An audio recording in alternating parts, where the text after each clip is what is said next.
जे गुर छिड़के त मीठा लागे, जे बख्शे ता गुर वड्याई।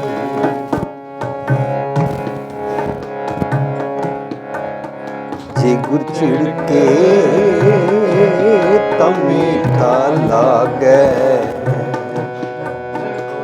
जे बख्शे ता गुर वड्याई।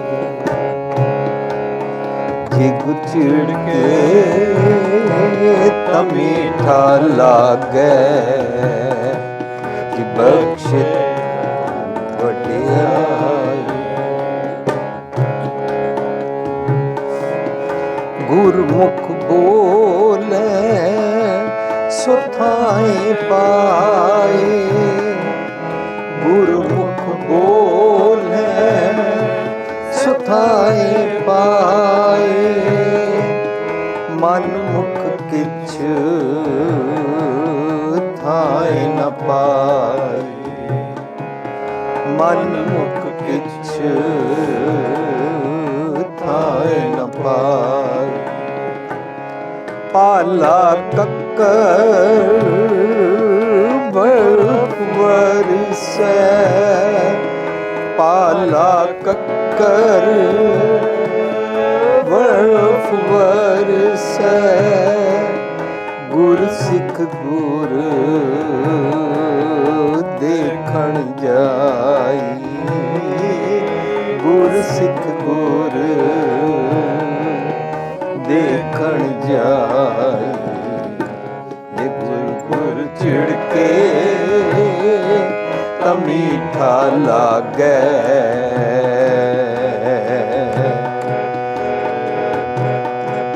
जे बख्शे ता गुर वड्याई।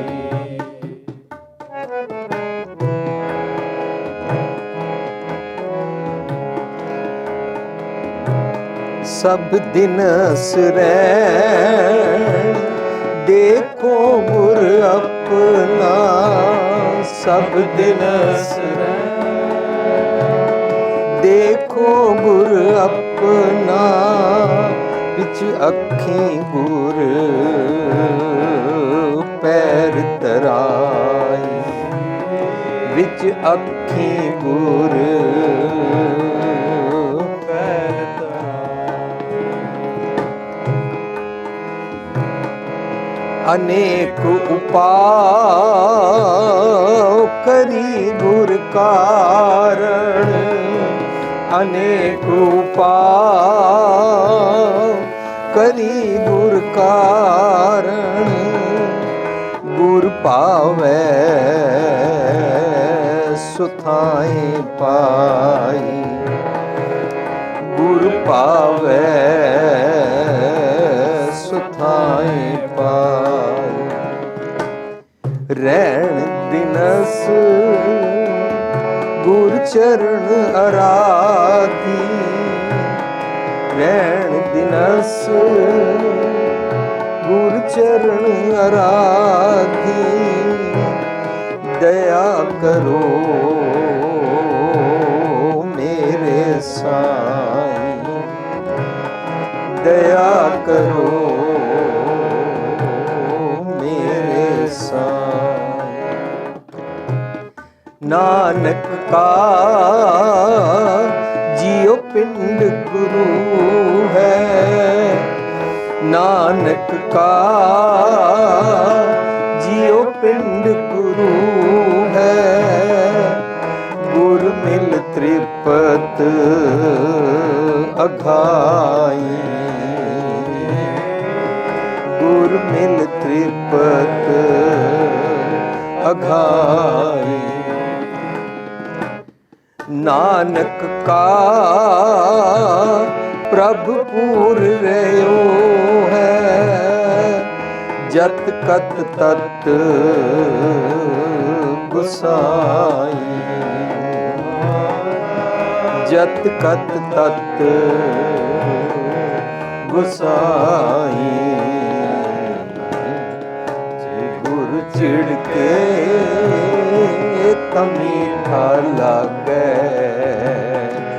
ਜੇ ਬਖਸ਼ੇ ਤਾਂ ਗੁਰ ਵਡਿਆਈ, ਜੇ ਗੁਰ ਛਿੜਕੇ ਤਾਂ ਮੀਠਾ ਲਾਗੈ, ਜੇ ਬਖਸ਼ੇ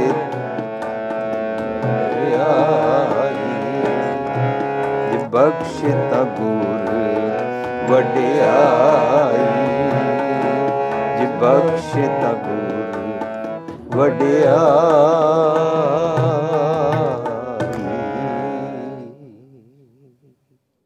ਪਿਆਰੀ ਸਾਧ ਸੰਗਤ ਜੀ, ਵਾਹਿਗੁਰੂ ਜੀ ਕਾ ਖਾਲਸਾ, ਵਾਹਿਗੁਰੂ ਜੀ ਕੀ ਫਤਿਹ। ਨਮਸਕਾਰ, ਅਸਲਾਮ ਅਲੈਕਮ। ਅਸੀਂ ਆਪਣਾ ਪ੍ਰੋਗਰਾਮ ਜਿਹੜਾ ਵਰਲਡ ਵਾਈਡ ਕਰਦੇ ਹਾਂ, ਇਹ ਆਪਣੇ ਆਪ ਵਿੱਚ ਇੱਕ ਯੂਨੀਵਰਸਲ ਉਪਦੇਸ਼ ਚੌਵਰਨਾ ਕੋ ਸਾਂਝਾ, ਬਿਨਾਂ ਕਿਸੇ ਜ਼ਾਤ ਮਜ਼ਹਬ ਦੇ ਵਿਤਕਰੇ ਤੋਂ, ਬਿਨਾਂ ਕਿਸੇ ਸਟੇਟਸ ਦੇ ਡਿਸਕ੍ਰਿਮੀਨੇਸ਼ਨ ਤੋਂ ਪੂਰੀ ਦੁਨੀਆ ਵਿੱਚ ਸਾਂਝਾ ਕਰਦੇ ਹਾਂ। ਔਰ ਜ਼ਿਆਦਾਤਰ ਦੇਸ਼ਾਂ ਵਿੱਚ ਜਾਂ ਇੰਡੀਆ ਦੇ ਵੱਖ-ਵੱਖ ਸ਼ਹਿਰਾਂ ਵਿੱਚ ਜਦੋਂ ਅਸੀਂ ਕਰਨ ਜਾਂਦੇ ਹਾਂ ਤਾਂ ਉੱਥੇ ਦੇ ਪ੍ਰਬੰਧਕ ਇਹ ਵੀ ਹਿੰਮਤ ਕਰਦੇ ਨੇ ਕਿ ਉਹ ਹੋਰ ਧਰਮਾਂ ਵਾਲਿਆਂ ਨੂੰ ਬੁਲਾਉਂਦੇ ਨੇ। ਇਸ ਕਰਕੇ ਸਾਡਾ ਪ੍ਰੋਗਰਾਮ ਆਪਣੇ ਆਪ ਵਿੱਚ ਇੱਕ ਕਿਸਮ ਦਾ ਇੰਟਰਫੇਥ ਪ੍ਰੋਗਰਾਮ ਵੀ ਹੁੰਦਾ ਹੈ। ਸੋ ਇਹਦੇ ਵਿੱਚ ਸਾਡੇ ਹਿੰਦੂ ਸੱਜਣ, ਮੁਸਲਮਾਨ ਸੱਜਣ ਅਤੇ ਜੇ ਕਿਸੇ ਹੋਰ ਮਜ਼ਹਬਾਂ ਵਾਲੇ ਨੇ, ਜੈਨੀ, ਬੋਧੀ, ਕ੍ਰਿਸਚਨ, ਉਹ ਸਭ ਆਉਂਦੇ ਹਨ ਅਤੇ ਅਸੀਂ ਇਨਸਾਨੀਅਤ ਭਰਪੂਰ ਜੋ ਗੁਰੂ ਗ੍ਰੰਥ ਸਾਹਿਬ 'ਚੋਂ ਸੁਣਿਆ ਮਿਲਦਾ ਉਹ ਸਮਝਣ ਦਾ ਯਤਨ ਕਰਦੇ ਹਾਂ। ਜਿਹੜਾ ਸਾਡਾ ਸ਼ਬਦ ਅਸੀਂ ਪੜ੍ਹਿਆ, ਰਾਗ ਸੂਹੀ ਅਸ਼ਟਪਦੀਆਂ ਮਹਿਲਾ ਚੌਥਾ ਕਰ ਦੂਜਾ, ਗੁਰੂ ਗ੍ਰੰਥ ਸਾਹਿਬ ਦੇ 757 757 ਅੰਗ 'ਤੇ ਸ਼ਬਦ ਸੁਸ਼ੋਭਿਤ ਹੈ। ਔਰ ਅਸੀਂ ਇਸ ਸ਼ਬਦ ਦੇ ਅਨੇਕਾਂ ਪਦੇ ਹਨ, ਉਹਨਾਂ 'ਚੋਂ ਕੁਝ ਪਦੇ ਜਿਨ੍ਹਾਂ 'ਚੋਂ ਅਸੀਂ ਇੱਕ ਖਾਸ ਟਰਮ ਨੂੰ ਸਮਝਣ ਦਾ ਯਤਨ ਕਰ ਰਹੇ ਹਾਂ। ਸੋ ਉਹ ਅੱਜ ਅਸੀਂ ਆਪਣਾ ਜੋ ਗਾਇਨ ਕੀਤਾ ਉਸ ਪੰਕਤੀ ਦਾ ਬੇਸ ਅਸੀਂ ਰੱਖਿਆ, ਜੇ ਗੁਰ ਛਿੜਕੇ ਤਾਂ ਮੀਠਾ ਲਾਗੈ, ਜੇ ਬਖਸ਼ੇ ਤਾਂ ਗੁਰ ਵਡਿਆਈ। ਅਸੀਂ ਗੁਰੂ ਗ੍ਰੰਥ ਸਾਹਿਬ 'ਚੋਂ ਬਾਣੀ ਪੜ੍ਹਦੇ ਹਾਂ। ਹਜ਼ਾਰਾਂ ਸਾਲਾਂ ਤੋਂ ਕੀ ਪ੍ਰਚਲਿਤ ਸੀ ਜਾਂ ਅੱਜ ਤੱਕ ਵੀ ਨੋਸ਼ਨ ਵਿੱਚ ਲੋਕੀ ਕੀ ਸਮਝਦੇ ਨੇ, ਅਸੀਂ ਉਸ ਹਿਸਾਬ ਨਾਲ ਵਿਚਾਰ ਨੂੰ ਨਹੀਂ ਸਮਝਦੇ ਹਾਂ, ਬਲਕਿ ਅਸੀਂ ਇਹ ਸਮਝਣ ਦਾ ਯਤਨ ਕਰਦੇ ਹਾਂ ਗੁਰੂ ਗ੍ਰੰਥ ਸਾਹਿਬ ਜੀ ਦੀ ਆਪਣੀ ਨਿਵੇਕਲੀ, ਯੂਨੀਕ, ਐਕਸਕਲੂਸਿਵਲੀ ਡਿਫਰੈਂਟ ਵਿਚਾਰ ਸਾਰੀ ਦੁਨੀਆ ਸਾਹਮਣੇ ਵਿਕੋਲਿਤਰੀ ਕਿਸ ਤਰ੍ਹਾਂ ਹੈ। ਫੋਰ ਐਗਜ਼ਾਮਪਲ, ਗੁਰੂ ਗ੍ਰੰਥ ਸਾਹਿਬ ਵਿੱਚ ਸ਼ਬਦ ਆਉਂਦਾ ਹੈ, ਮਿੱਠ ਬੋਲੜਾ ਜੀ ਹਰ ਸੱਜਣ ਸੁਆਮੀ ਮੋਰਾ, ਹਉ ਸੰਭਲ ਥੱਕੀ ਜੀ ਉਹ ਕਦੇ ਨਾ ਬੋਲੇ ਕੌੜਾ। ਕੌੜਾ ਬੋਲਣਾ ਜਾਣੈ ਪੂਰਨ ਭਗਵਾਨ ਹੈ। ਇਸ ਸ਼ਬਦ ਉੱਤੇ ਅਸੀਂ ਖੁੱਲ੍ਹ ਕੇ ਸਾਂਝ ਕੀਤੀ ਹੋਈ ਹੈ, ਵਿਚਾਰ ਕੀਤੀ ਹੋਈ ਹੈ, ਉਹਦੀ ਕੈਸੇਟ ਵੀ ਬਣੀ ਹੋਈ ਹੈ। ਲੇਕਿਨ ਅਸੀਂ ਇਹਦੇ 'ਚੋਂ ਸਮਝਿਆ ਕੀ? ਅਸੀਂ ਸਮਝਿਆ ਗੁਰੂ ਪਾਤਸ਼ਾਹ ਕਹਿੰਦੇ ਮੇਰਾ ਰੱਬ ਮਿੱਠ ਬੋਲੜਾ ਹੈ।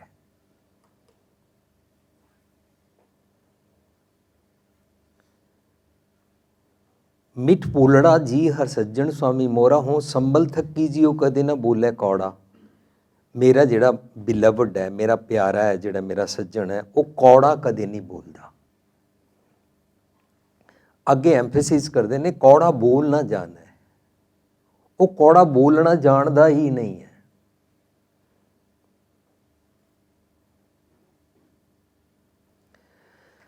ਲੇਕਿਨ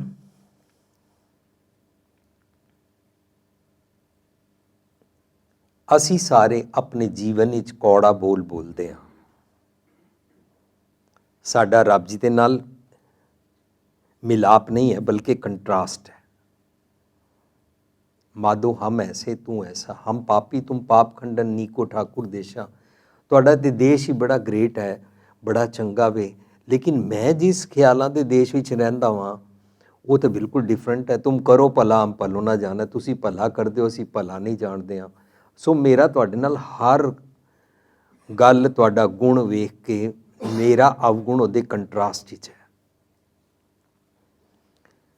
ਤੇ ਅਸੀਂ ਇਸ ਚੋਂ ਇਹ ਸਮਝਿਆ ਕਿ ਗੁਰੂ ਗ੍ਰੰਥ ਸਾਹਿਬ ਜੀ ਦੀ ਬੋਲੀ ਦੇ ਮੁਤਾਬਕ ਰੱਬ ਜੀ ਸਜ਼ਾ ਨਹੀਂ ਦਿੰਦੇ ਨੇ।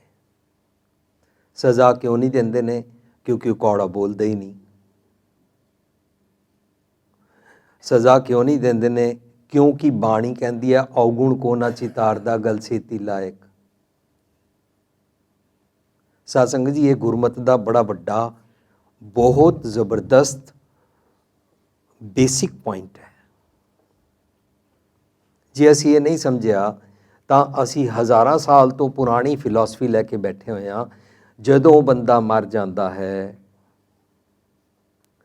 ਬੰਦੇ ਨੂੰ ਮਰਨ ਤੋਂ ਬਾਅਦ ਰੱਬ ਜੀ ਸਜ਼ਾ ਦਿੰਦੇ ਨੇ।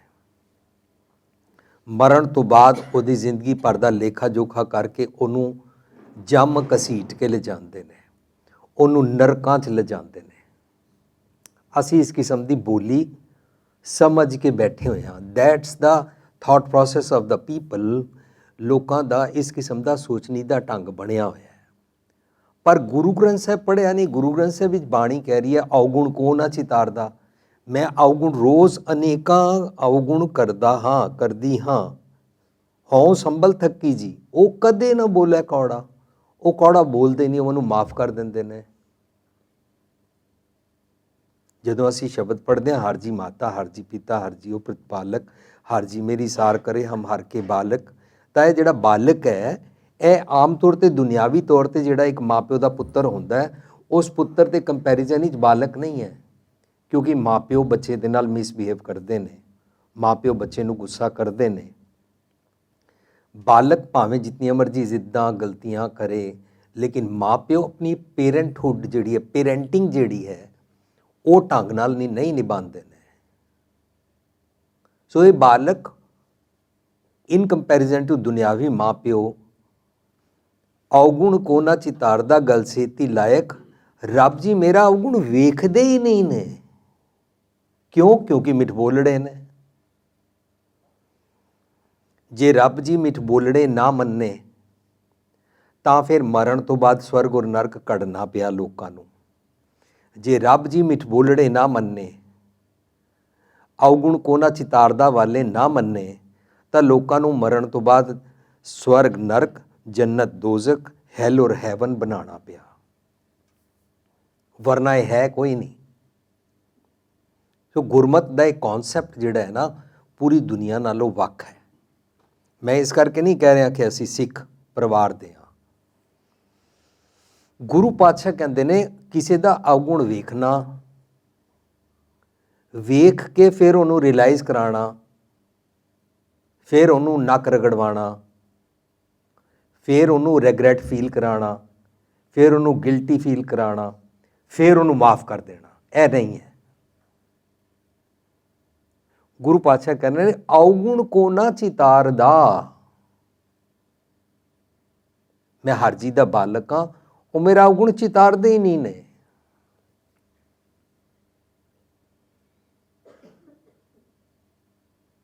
ਤੇ ਅਸੀਂ ਸਾਰੇ ਕੀ ਮੰਨ ਕੇ ਬੈਠੇ ਹਾਂ? ਰੱਬ ਨਾ ਹੇਠੀ ਉਤਲੀ ਕਰ ਦਿੰਦਾ। ਜੇ ਰੱਬ ਦੀ ਨਜ਼ਰ ਸਵਾਲੀ ਨਾ ਹੋਵੇ, ਚੜ੍ਹੇ ਆਕਾਸ਼ ਤੋਂ ਥੱਲੇ ਡਿਗਾ ਦਿੰਦਾ। ਅਸੀਂ ਇਸ ਕਿਸਮ ਦਾ ਇੱਕ ਕਰੂਅਲ ਰੱਬ ਜੀ ਘੜਿਆ ਹੋਇਆ ਹੈ। ਰੱਬ ਜੀ ਮਿੱਠ ਬੋਲੜੇ ਹਨ, ਔਰ ਮਿੱਠ ਬੋਲੜਾ ਕੌਨਸੈਪਟ ਔਰ ਔਗੁਣ ਦੇਖ ਕੇ ਮਾਫ ਕਰਨ ਵਾਲਾ ਕੌਨਸੈਪਟ ਵਰਸਿਸ ਸਜ਼ਾ ਦੇਣ ਵਾਲਾ, ਅਸੀਂ ਇਸ ਸ਼ਬਦ ਨੂੰ ਡਿਟੇਲ ਵਿੱਚ ਸਮਝਿਆ ਹੋਇਆ। ਅਸੀਂ ਆਪਣੇ ਪ੍ਰੋਗਰਾਮ ਵਿੱਚ ਸ਼ਬਦ ਨੂੰ ਡਿਟੇਲ ਵਿੱਚ ਇੱਕ ਇੱਕ ਅੱਖਰ, ਉਹਦੀ ਗ੍ਰਾਮਰ, ਉਹਦੀ ਪੰਕਤੀ ਦੀ ਵਿਚਾਰ, ਉਹਦੀ ਬਾਣੀ ਦੀ ਬਣਤਰ ਮੁਤਾਬਕ ਉਸ ਦਾ ਰਹਾਓ, ਇਹ ਸਾਰਾ ਨਾਲ ਸਾਂਝ ਕਰਦੇ ਹਾਂ। ਸਾਡਾ ਪਹਿਲਾਂ ਇੱਕ ਸੈਮੀਨਾਰ 10-10 ਘੰਟੇ ਦਾ ਹੁੰਦਾ ਸੀ। ਮੇਰੇ ਵੀਰ ਦਿਲਮੋਹਨ ਸਿੰਘ ਨੇ ਜਿਹੜਾ ਤੁਹਾਨੂੰ 94-95 ਦੀ ਗੱਲ ਕੀਤੀ ਹੈ, ਸੋ ਅਸੀਂ 10 ਘੰਟੇ ਦਾ ਇੱਕ ਸੈਮੀਨਾਰ ਕਰਦੇ ਸੀ ਔਰ 4 ਦਿਨ ਕਰਦੇ ਸੀ। 10-10 ਘੰਟੇ ਦੇ 4 ਦਿਨ, 40 ਘੰਟੇ 40 ਘੰਟੇ ਲਾ ਕੇ ਅਸੀਂ 4 ਲਾਵਾਂ ਸਮਝੀਆਂ ਸੀ। ਇੱਕ ਦਿਨ 10 ਘੰਟੇ ਲਾ ਕੇ ਸਮਝਿਆ ਪਹਿਲੀ ਲਾਭ ਦਾ ਮਤਲਬ ਕੀ ਹੁੰਦਾ ਹੈ। ਹਰ ਪਹਿਲੜੀ ਲਾਭ ਪ੍ਰਵਿਰਤੀ ਕਰਮ ਦ੍ਰਿੜਾਇਆ ਬਲਰਾਮ ਜੀ। ਪ੍ਰਵਿਰਤੀ ਕੀ ਹੁੰਦਾ, ਪਹਿਲਾਂ ਤਾਂ ਸਾਨੂੰ ਇਹ ਅੱਖਰ ਨਹੀਂ ਪਤਾ। ਦੂਜੀ ਗੱਲ, ਲਾਵਾਂ ਤਾਂ ਅਸੀਂ ਸਮਝਣ ਦਾ ਕੁਝ ਰੱਖਿਆ ਹੀ ਨਹੀਂ ਹੋਇਆ, ਸਿਸਟਮ ਹੀ ਨਹੀਂ ਰੱਖਿਆ ਹੋਇਆ। ਸਾਡੇ ਬਰਾਦਰੀ ਵਿੱਚ ਮੁੰਡੇ ਵਾਲੇ ਕੁੜੀ ਵਾਲੇ ਰਿਸ਼ਤੇਦਾਰ ਆਉਂਦੇ ਨੇ ਤਾਂ ਸਾਨੂੰ ਕਾਹਲ ਹੁੰਦੀ ਹੈ ਕਿ ਛੇਤੀ ਛੇਤੀ ਲਾਵਾਂ ਪੜ੍ਹ ਦਿਓ। ਇਸ ਤੋਂ ਇਲਾਵਾ ਤਾਂ ਜ਼ਿੰਦਗੀ ਭਰ ਅਸੀਂ ਕਦੇ ਨਾ ਲਾਵਾਂ ਪੜ੍ਹਦੇ ਹਾਂ, ਨਾ ਕਦੇ ਵਿਚਾਰਦੇ ਹਾਂ।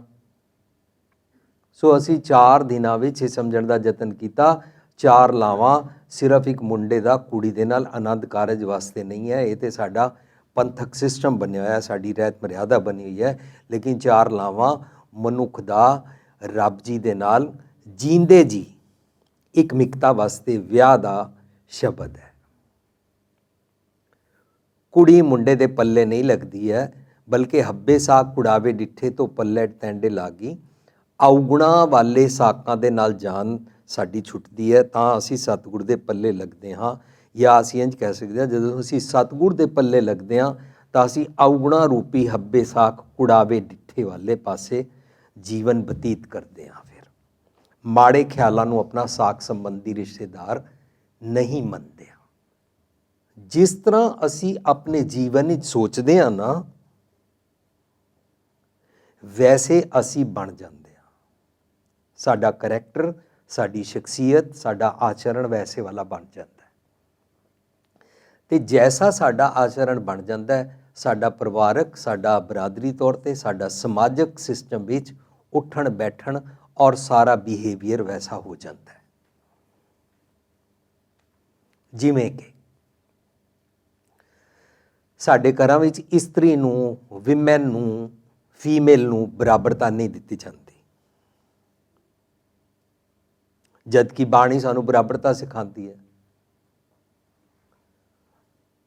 ਕਿਉਂਕਿ ਅਸੀਂ ਆਪਣੇ ਜੀਵਨ ਵਿੱਚ ਵੈਸਾ ਵਿਵਹਾਰ ਰੱਖਿਆ ਨਹੀਂ ਹੋਇਆ ਕਿ ਇਸਤਰੀ ਨੂੰ ਬਰਾਬਰਤਾ ਦੇਣੀ ਹੈ, ਉਹਦੇ ਨਾਲ ਉੱਚਾ ਨਹੀਂ ਬੋਲਣਾ, ਉਹਦੇ ਨਾਲ ਭੈੜੇ ਬੋਲ ਨਹੀਂ ਬੋਲਣੇ, ਉਹਦੇ ਪੇਕੇ ਵਾਲਿਆਂ ਦੀ ਨਿੰਦਾ ਨਹੀਂ ਕਰਨੀ।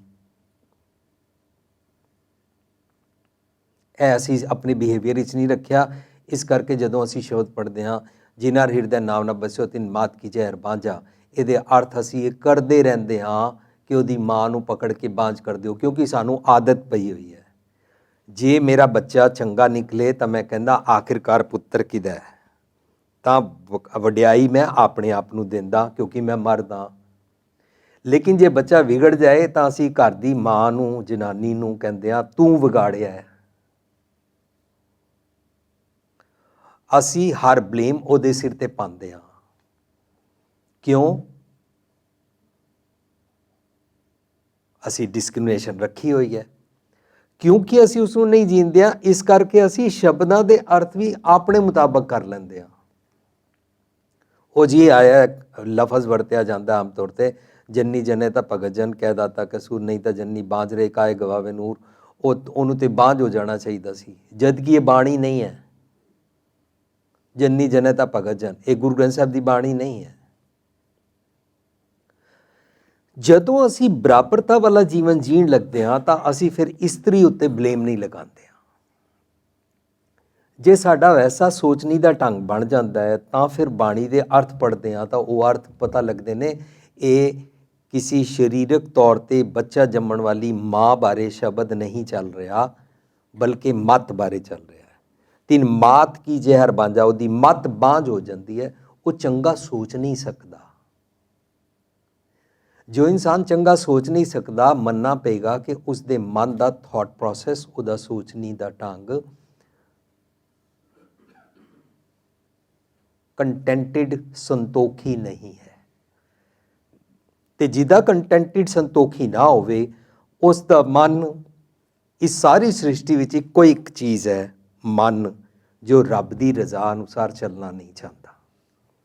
ਔਰ ਜਿਸ ਦਾ ਮਨ ਰੱਬ ਦੀ ਰਜ਼ਾ ਅਨੁਸਾਰ ਨਹੀਂ ਚੱਲਣਾ ਚਾਹੁੰਦਾ, ਉਹ ਅਤ੍ਰਿਪਤ ਹੈ, ਉਹ ਤ੍ਰਿਸ਼ਨਾ ਵਸ ਅਵਗੁਣ ਕਰ ਕਰਕੇ ਖੁਸ਼ ਹੁੰਦਾ ਹੈ, ਅਵਗੁਣਾਂ ਨੂੰ ਪਛਾਣਦਾ ਨਹੀਂ ਹੈ।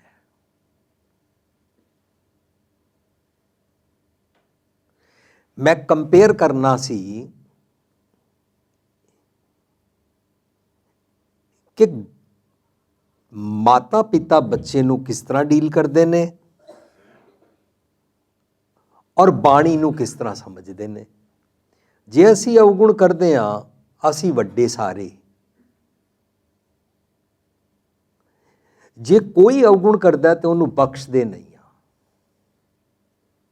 ਮਾਫ ਨਹੀਂ ਕਰਦੇ ਆ, ਇਹ ਪ੍ਰੈਕਟਿਸ ਕਰਦੇ ਆ। ਰਾਦਰ ਉਹਨੂੰ ਝਿੜਕਦੇ ਆ।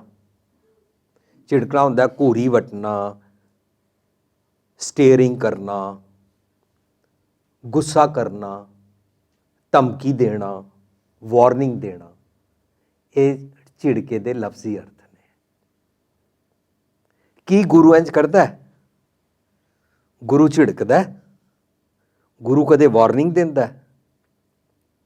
ਜੇ ਇੰਜ ਨਾ ਕੀਤਾ ਤਾਂ ਨੈਕਸਟ ਟਾਈਮ ਤੇਰੀ ਖੈਰ ਨਹੀਂ ਹੈ, ਇਸ ਤਰ੍ਹਾਂ ਤੇ ਗੁਰੂ ਕਦੇ ਨਹੀਂ ਕਰਦਾ। ਸੋ ਜੇ ਗੁਰੂ ਝਿੜਕੇ ਤਾਂ ਮੀਠਾ ਲਾਗੇ ਦੇ ਅਰਥ ਅਸੀਂ ਆਪਣੀ ਪ੍ਰੈਕਟਿਸ ਮੁਤਾਬਕ ਕਰਨੇ ਸ਼ੁਰੂ ਕੀਤੇ। ਆਪਣੀ ਸਾਡੀ ਸਭ ਦੀ ਪ੍ਰੈਕਟਿਸ ਕੀ ਹੈ?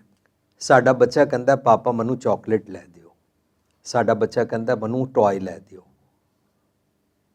ਸਾਡਾ ਬੱਚਾ ਕਹਿੰਦਾ ਮੈਨੂੰ ਫਲਾਣੀ ਡਰੈਸ ਲੈ ਦਿਓ। ਅਸੀਂ ਇਹ ਸਾਰੀਆਂ ਉਹਦੀਆਂ ਗੱਲਾਂ ਕਹਿੰਦੇ ਹਾਂ, ਅੱਛਾ ਜੇ ਤੂੰ ਇਹ ਗੱਲ ਮੰਨੇਗਾ ਤਾਂ ਤੈਨੂੰ ਚਾਕਲੇਟ ਲੈ ਕੇ ਦਿਆਂਗੇ, ਤਾਂ ਤੈਨੂੰ ਇਹ ਕਰਕੇ ਦਿਆਂਗੇ। ਲੇਕਿਨ ਅਸੀਂ ਜਦੋਂ ਉਸ ਨੂੰ ਲੈ ਕੇ ਦਿੰਦੇ ਹਾਂ, ਉਸ ਵੇਲੇ ਅਸੀਂ ਉਹਦੇ ਕੋਲੋਂ ਕੁਝ ਗੱਲਾਂ ਮਨਵਾਉਂਦੇ ਹਾਂ ਔਰ ਕਹਿੰਦੇ ਆ ਇਹ ਤੈਨੂੰ ਟੌਏ ਜਾਂ ਚਾਕਲੇਟ ਲੈ ਕੇ ਦਿੱਤੀ ਹੈ ਨਾ, ਇਹ ਵੀ ਖੋ ਲਾਂਗੇ ਜੇ ਤੂੰ ਇਹ ਵਾਲਾ ਕਹਿਣਾ ਨਾ ਮੰਨਿਆ। ਔਰ ਬੱਚੇ ਨੂੰ ਦੂਜੇ ਸਾਹਮਣੇ ਕਹਿੰਦੇ ਆ ਇਹ ਭੈੜਾ ਹੈ, ਇਹ ਕਹਿਣਾ ਨਹੀਂ ਮੰਨਦਾ, ਇਹ ਸੁੱਤਾ ਰਹਿੰਦਾ ਹੈ, ਇਹ ਫੋਨ ਤੇ ਕੰਪਿਊਟਰ ਤੇ ਲੱਗਾ ਰਹਿੰਦਾ ਹੈ। ਇਸ ਕਿਸਮ ਦੇ ਨਾਲ ਅਸੀਂ ਬੱਚੇ ਨੂੰ ਡੀਗ੍ਰੇਡ ਕਰਦੇ ਹਾਂ। ਇਹ ਸਾਰੀ ਪ੍ਰੈਕਟਿਸ ਅਸੀਂ ਝਿੜਕਦੇ ਹਾਂ ਬੱਚੇ ਨੂੰ, ਅਸੀਂ ਉਹਦੀ ਸੈਲਫ ਐਸਟੀਮ ਨੂੰ ਚੈਲੰਜ ਕਰਦੇ ਹਾਂ। ਬੱਚਾ ਸਾਰੀ ਉਮਰ ਲਈ ਮਾਂ ਪਿਓ ਤੋਂ ਟੁੱਟ ਜਾਂਦਾ ਹੈ। ਅਸੀਂ ਐਸਾ ਜੀਵਨ ਜੀਂਦੇ ਹਾਂ। ਇਸ ਕਰਕੇ ਜੇ ਗੁਰ ਝਿੜਕੇ ਦਾ ਮੀਠਾ ਤਾਂ ਮੀਠਾ ਲਾਗੇ ਦੇ। ਝਿੜਕ ਟਰਮ ਜਿਹੜੀ ਹੈ ਇਹਦੇ ਮੈਨੇ ਵੀ ਅਸੀਂ ਇਹੀ ਸਮਝਦੇ ਰਹਿੰਦੇ ਹਾਂ, ਕਿਉਂਕਿ ਅਸੀਂ ਬੱਚੇ ਨਾਲ ਇਸ ਤਰ੍ਹਾਂ ਕਰਦੇ ਹਾਂ। ਦੂਜੇ ਪਾਸੇ ਸਾਡੇ ਸਾਹਮਣੇ ਸ਼ਬਦ ਆਉਂਦਾ ਹੈ, ਸਾਡੇ ਸਾਹਮਣੇ ਸ਼ਬਦ ਆਉਂਦਾ ਹੈ 10 वस्तु ਲੈ ਪਾਛੈ ਪਾਵੈ, ਏਕ ਬਸਤ ਕਾਰਨ ਬਿਖੋਟ ਗਵਾਵੈ, ਏਕ ਵੀ ਨਾ ਦੇ 10 ਵੀਰ ਲੈ ਤੋ ਮੂੜਾ ਕੋ ਕਾਂ ਕਰੇ। ਕਿ 10 वस्तु ਲੈ ਪਾਛੈ ਪਾਵੈ, ਰੱਬ ਨੇ ਗੁਰੂ ਨੇ ਤੈਨੂੰ 10 ਚੀਜ਼ਾਂ ਦਿੱਤੀਆਂ, ਏਕ ਬਸਤ ਕਾਰਨ ਬਿਖੋਟ ਗਵਾਵੈ, ਜੇ ਤੈਨੂੰ ਇੱਕ ਨਹੀਂ ਦਿੱਤੀ ਤਾਂ ਤੂੰ ਦਿਨ ਰਾਤ ਰੋਂਦਾ ਰਹਿੰਦਾ। ਏਕ ਵੀ ਨਾ ਦੇ, ਜੇ ਰੱਬ ਜੀ ਤੇਰੀ ਇੱਕ ਚੀਜ਼ ਤੈਨੂੰ ਨਾ ਦੇਣ ਜਿਹੜੀ ਤੂੰ ਮੰਗਦਾ ਹੈ, ਔਰ 10 ਵੀਰ ਲੈ ਜਿਹੜੀ ਲੈ ਕੇ ਦਿੱਤੀਆਂ ਹੋਈਆਂ ਉਹ ਵੀ ਖੋਹ ਲੈਣ, ਤਾਂ ਫਿਰ ਤੂੰ ਮੂਰਖ ਕੀ ਕਰੇਗਾ। ਅਸੀਂ ਇਹ ਰੱਬ ਜੀ ਦੇ ਬਾਰੇ ਅਰਥ ਮੰਨਦੇ ਹਾਂ, ਵਾਈਡਲੀ ਨੋਨ। ਅਸੀਂ ਰੱਬ ਜੀ ਕਰੂਅਲ ਪੇਸ਼ ਕਰ ਦਿੱਤੇ ਕਿ ਜੇ ਤਾਂ ਰੱਬ ਜੀ ਨੂੰ ਤਰਸ ਆ ਜਾਏ, ਲਾਡ ਆ ਜਾਏ, ਪਿਆਰ ਆ ਜਾਏ ਤਾਂ ਤੇ ਉਹ 10 ਚੀਜ਼ਾਂ ਦੇ ਦਿੰਦੇ ਨੇ। ਜੇ ਬਹੁਤਾ ਹੀ ਤੁਸੀਂ ਕੰਪਲੇਂਟ ਕਰਨੀਆਂ ਸ਼ੁਰੂ ਕਰੋ ਤੇ ਜਿਹੜੀਆਂ ਦਿੱਤੀਆਂ ਉਹ ਵੀ ਖੋਹ ਲੈਂਦੇ ਨੇ। ਜਦਕਿ ਗੁਰਮਤ ਦਾ ਕੌਨਸੈਪਟ, ਰੱਬ ਜੀ ਪਹਿਲੀ ਗੱਲ ਤੇ ਸਰੀਰਕ ਨਹੀਂ ਨੇ, ਰੂਪ ਨਾ ਰੇਖ ਨਾ ਰੰਗ ਕਿਸ ਤੇ ਗੁਣ ਤੇ ਪ੍ਰਭ ਭਿੰਨ ਨੇ। ਦੂਜੀ ਗੱਲ, ਗੁਰਮਤ ਵਿੱਚ ਰੱਬ ਦਾ ਕੌਨਸੈਪਟ ਹੈ ਕਿ ਰੱਬ ਜੀ ਦੁਨਿਆਵੀ ਚੀਜ਼ਾਂ ਦੇ ਬਦਲੇ ਰੱਬ ਜੀ ਵਿਜ਼ਡਮ ਦਿੰਦੇ ਨੇ, ਰੱਬ ਜੀ ਸੁਚੱਜੀ ਮੱਤ ਦਿੰਦੇ ਨੇ, ਰੱਬ ਜੀ ਵਿਵੇਕ ਬੁੱਧੀ ਦਿੰਦੇ ਨੇ। ਰੱਬ ਜੀ ਮੱਤ ਵਿੱਚ ਰਤਨ ਜਵਾਹਰ ਮਾਣਿਕ, ਜੇ ਇੱਕ ਗੁਰ ਕੀ ਸਿੱਖ ਸੁਣੀ, ਜੇ ਸਤਿਗੁਰ ਦੀ ਗੱਲ ਸੁਣੋ ਤਾਂ ਰੱਬ ਜੀ ਰਤਨ ਜਵਾਹਰ ਮਾਣਿਕ ਵਰਗੀ ਕੀਮਤੀ ਅਕਲ ਬਖਸ਼ਦੇ ਨੇ। ਇਹ ਗੁਰਮਤ ਦਾ ਰੱਬ ਦਾ ਕੌਨਸੈਪਟ ਹੈ। ਇੱਕ ਕੌਨਸੈਪਟ ਮੈਂ ਡਿਸਕਸ ਕੀਤਾ, ਅਵਗੁਣ ਦੇਖਦੇ ਹੀ ਨਹੀਂ ਹਨ, ਮਿੱਠਾ ਹੀ ਬੋਲਦੇ ਹਨ। ਇਹ ਗੁਰਮਤ ਦਾ ਕੌਨਸੈਪਟ ਹੈ ਕਿ ਰੱਬ ਜੀ ਦੁਨਿਆਵੀ ਚੀਜ਼ਾਂ ਨੂੰ ਲੈਣ ਦੀ ਲੋੜ ਨਹੀਂ ਹੈ। ਜਦੋਂ ਮੈਂ ਆਪਣੀ ਫਰਾਰੀ ਕਾਰ ਲਵਾਂ ਔਰ ਕਾਰ ਦੇ ਪਿੱਛੇ ਸਟੀਕਰ ਲਗਾ ਦਿਆਂ, ਇਹ ਵੀ ਦਾਤ ਤੇਰੀ ਦਾਤਾਰ, ਇਹ ਮੇਰਾ ਭੁਲੇਖਾ ਹੈ। ਰੱਬ ਜੀ ਨੇ ਫਰਾਰੀ ਕਾਰ ਨਹੀਂ ਦਿੱਤੀ।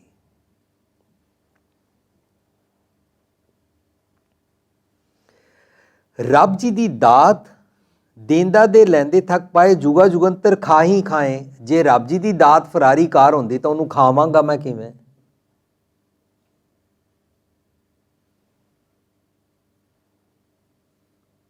ਜੇ ਰੱਬ ਜੀ ਦੀ ਦਾਤ ਧੀਆਂ ਪੁੱਤਰ ਹੋਣ ਤਾਂ ਜੁਗਾ ਜੁਗੰਤਰ ਖਾਈ ਖਾਏ ਕਿਵੇਂ ਕਹਾਂਗੇ? ਜੋ ਦੇਂਦਾ ਦੇ ਸਾਡੀ ਪੁਸਤਕ ਸਚਿਆਰਾ ਕਿਵੇਂ ਬਣੀ ਹੈ, ਅਤੇ ਪੈਨ ਡਰਾਈਵ ਤੇ CD ਤੁਹਾਨੂੰ ਮਿਲੇਗੀ ਬਾਹਰ, ਜਿਹੜਾ ਅਸੀਂ ਹੁਣੇ ਸਟਾਲ ਲਗਾਇਆ ਤੁਹਾਡੇ ਵਾਸਤੇ, ਕਿ ਜਪਜੀ ਸਾਹਿਬ ਵਿੱਚ ਕਹਿੰਦੇ ਨੇ ਦੇਂਦਾ ਦੇ ਲੈਂਦੇ ਥੱਕ ਪਾਏ। ਰੱਬ ਜੀ ਸੁਚੱਜੀ ਮਤ ਦਿੰਦੇ ਨੇ, ਲੈਂਦੇ ਲੈਣ ਵਾਲਾ ਥੱਕ ਪਾਏ। ਥੱਕ ਪਾਏ ਦਾ ਮਤਲਬ ਉਹ ਥੱਕ ਜਾਂਦਾ, ਟਾਇਰਡ ਹੋ ਜਾਂਦਾ ਨਹੀਂ ਨੇ। ਦੇਂਦਾ ਦੇ ਲੈਂਦੇ ਥੱਕ ਪਾਏ ਦਾ ਮਤਲਬ ਹੈ ਲੈ ਕੇ ਥੱਕ ਪਾਏ, ਮਤਲਬ ਟਿਕ ਜਾਂਦਾ ਹੈ, ਸਟੇਬਲ ਹੋ ਜਾਂਦਾ ਹੈ, ਉਸਦੀ ਤ੍ਰਿਸ਼ਨਾ ਮੁੱਕ ਜਾਂਦੀ ਹੈ। ਜੁਗਾ ਜੁਗੰਤਰ, ਜੁਗਾ ਜੁਗੰਤਰ ਦਾ ਮਤਲਬ ਹੁੰਦਾ ਹਮੇਸ਼ਾ ਆਪਣੀ ਸੋਚਣੀ ਦੇ ਢੰਗ ਵਿੱਚ ਆਪਣੇ ਰੋਮ ਰੋਮ ਕਰਕੇ ਖਾ ਹੀ ਖਾਏ। ਉਹ ਇਸ ਸੱਚ ਦੀ ਵਿਚਾਰ ਸੰਤੋਖ ਦੇ ਭੋਜਨ ਨੂੰ ਉਹ ਖਾਂਦਾ ਰਹਿੰਦਾ ਹੈ। ਉਹ ਹਮੇਸ਼ਾ ਸੰਤੋਖੀ ਰਹਿੰਦਾ ਹੈ, ਤ੍ਰਿਪਤ ਰਹਿੰਦਾ ਹੈ, ਕੰਟੈਂਟਿਡ ਰਹਿੰਦਾ ਹੈ। 10 ਵਸਤੂ ਲੈ ਪਾਛੇ ਪਾਵੈ। ਅਸੀਂ ਸੁਖਮਨੀ ਸਾਹਿਬ ਦਾ ਸ਼ਲੋਕ ਪੜਿਆ, ਦੇਨਹਾਰ ਪ੍ਰਭ ਛੋੜ ਕੇ ਲਾਗੇ ਆਨ ਸੁਆਏ, ਨਾਨਕ ਕਹੂੰ ਨਾ ਸੀਜੇ ਬਿਨਾ ਮੈਂ ਪਤ ਜਾਏ। ਜਦੋਂ ਸ਼ਲੋਕ ਪੜਿਆ ਤਾਂ ਪਤਾ ਲੱਗਾ ਇਹ ਗੱਲ ਨਾ ਦਰਅਸਲ ਮੇਰੇ ਬਾਰੇ ਚੱਲ ਰਹੀ ਹੈ, ਔਰ ਮੈਨੂੰ ਨਾ ਇੱਕ ਗੱਲ ਸਮਝਾ ਰਹੇ ਨੇ। ਮੈਨੂੰ ਕਹਿ ਰਹੇ ਨੇ ਤੇਰੇ ਇਹ ਇੰਦਰੇ ਗਿਆਨਿੰਦਰੇ ਨੇ, ਤੂੰ ਆਪਣੇ ਇਹ ਜਿਹੜੇ ਬਾਡੀ ਦੇ ਆਰਗਨਸ ਨੇ ਇਹਨਾਂ ਦੇ ਪਿੱਛੇ ਚੱਲਦਾ ਹੈ। ਅਸੀਂ ਕਰੂਅਲ ਰੱਬ ਵਾਲੇ ਮੀਨਿੰਗ ਕਿਉਂ ਕੀਤੇ ਸਨ? ਕਿਉਂਕਿ ਅਸੀਂ ਮੰਮੀ ਪਾਪਾ ਇੰਝ ਕਹਿੰਦੇ ਹਾਂ ਕਿ ਤੈਨੂੰ ਇਹ ਟੋਆਏ ਲੈ ਕੇ ਦਿੱਤਾ ਹੈ, ਇਹ ਚੀਜ਼ਾਂ ਲੈ ਕੇ ਦਿੱਤੀਆਂ ਨੇ, ਪਰ ਜੇ ਤੂੰ ਕਹਿਣਾ ਨਹੀਂ ਮੰਨੇਗਾ, ਬਾਕੀ ਭੈਣ ਭਰਾ ਨੂੰ ਕਹਿੰਦੇ ਆ ਇਹਦੇ ਨਾਲ ਬੋਲੋ ਨਾ। ਮਾਂ ਪਿਓ ਨੂੰ ਕਹਿੰਦੇ ਹੋ ਇਹ ਭੈੜਾ ਬੱਚਾ ਹੈ, ਇਹਦੇ ਨਾਲ ਰੁੱਸ ਜਾਓ, ਇਹਨੂੰ ਕਮਰੇ 'ਚ ਬੰਦ ਕਰ ਦਿਓ, ਇਹਨੂੰ ਇੱਕ ਟਾਈਮ ਦੀ ਰੋਟੀ ਨਾ ਦਿਓ। ਅਤੇ ਜੋ ਕੁਝ ਲੈ ਕੇ ਦਿੱਤਾ ਹੈ ਇਹਦਾ ਖੋ ਲਵੋ। ਅਸੀਂ ਇਹ ਵਾਲੀ ਐਕਸਰਸਾਈਜ਼ ਝਿੜਕੇ ਦੀ ਕਰਦੇ ਹਾਂ, ਕਿਉਂਕਿ ਅਸੀਂ ਇਹ ਵਾਲੀ ਐਕਸਰਸਾਈਜ਼ ਮਾਂ ਪਿਓ ਅਸੀਂ ਬੱਚਿਆਂ ਨਾਲ ਕਰ ਰਹੇ ਹਾਂ। ਸਾਨੂੰ ਪੇਰੈਂਟਿੰਗ ਆਈ ਹੀ ਨਹੀਂ ਕਰਨੀ।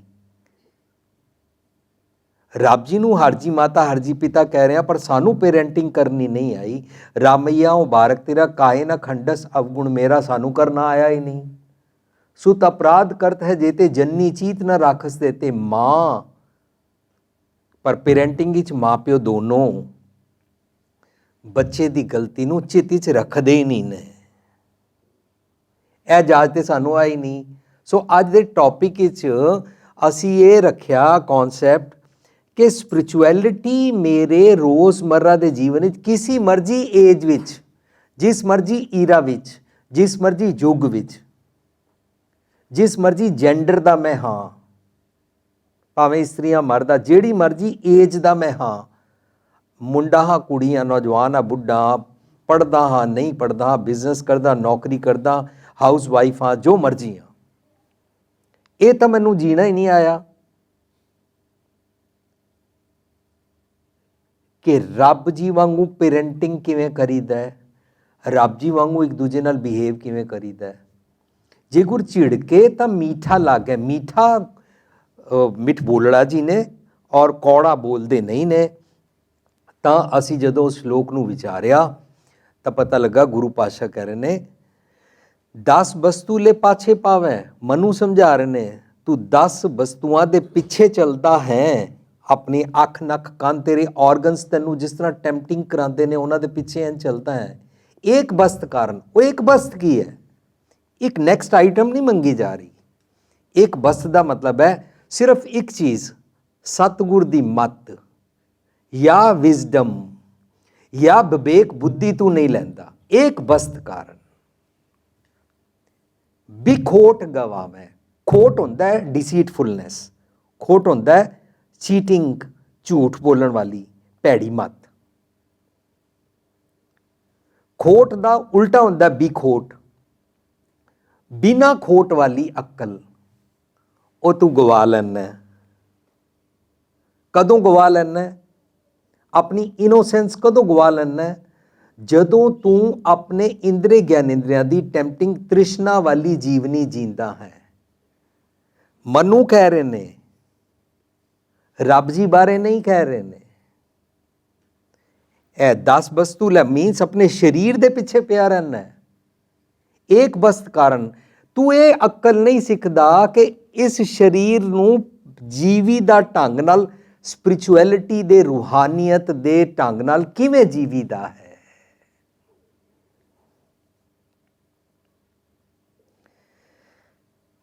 ਮੈਂ ਨਾ 80s ਵਿੱਚ ਵਿਜ਼ਿਟ ਕੀਤਾ ਬੈਂਕਾਕ।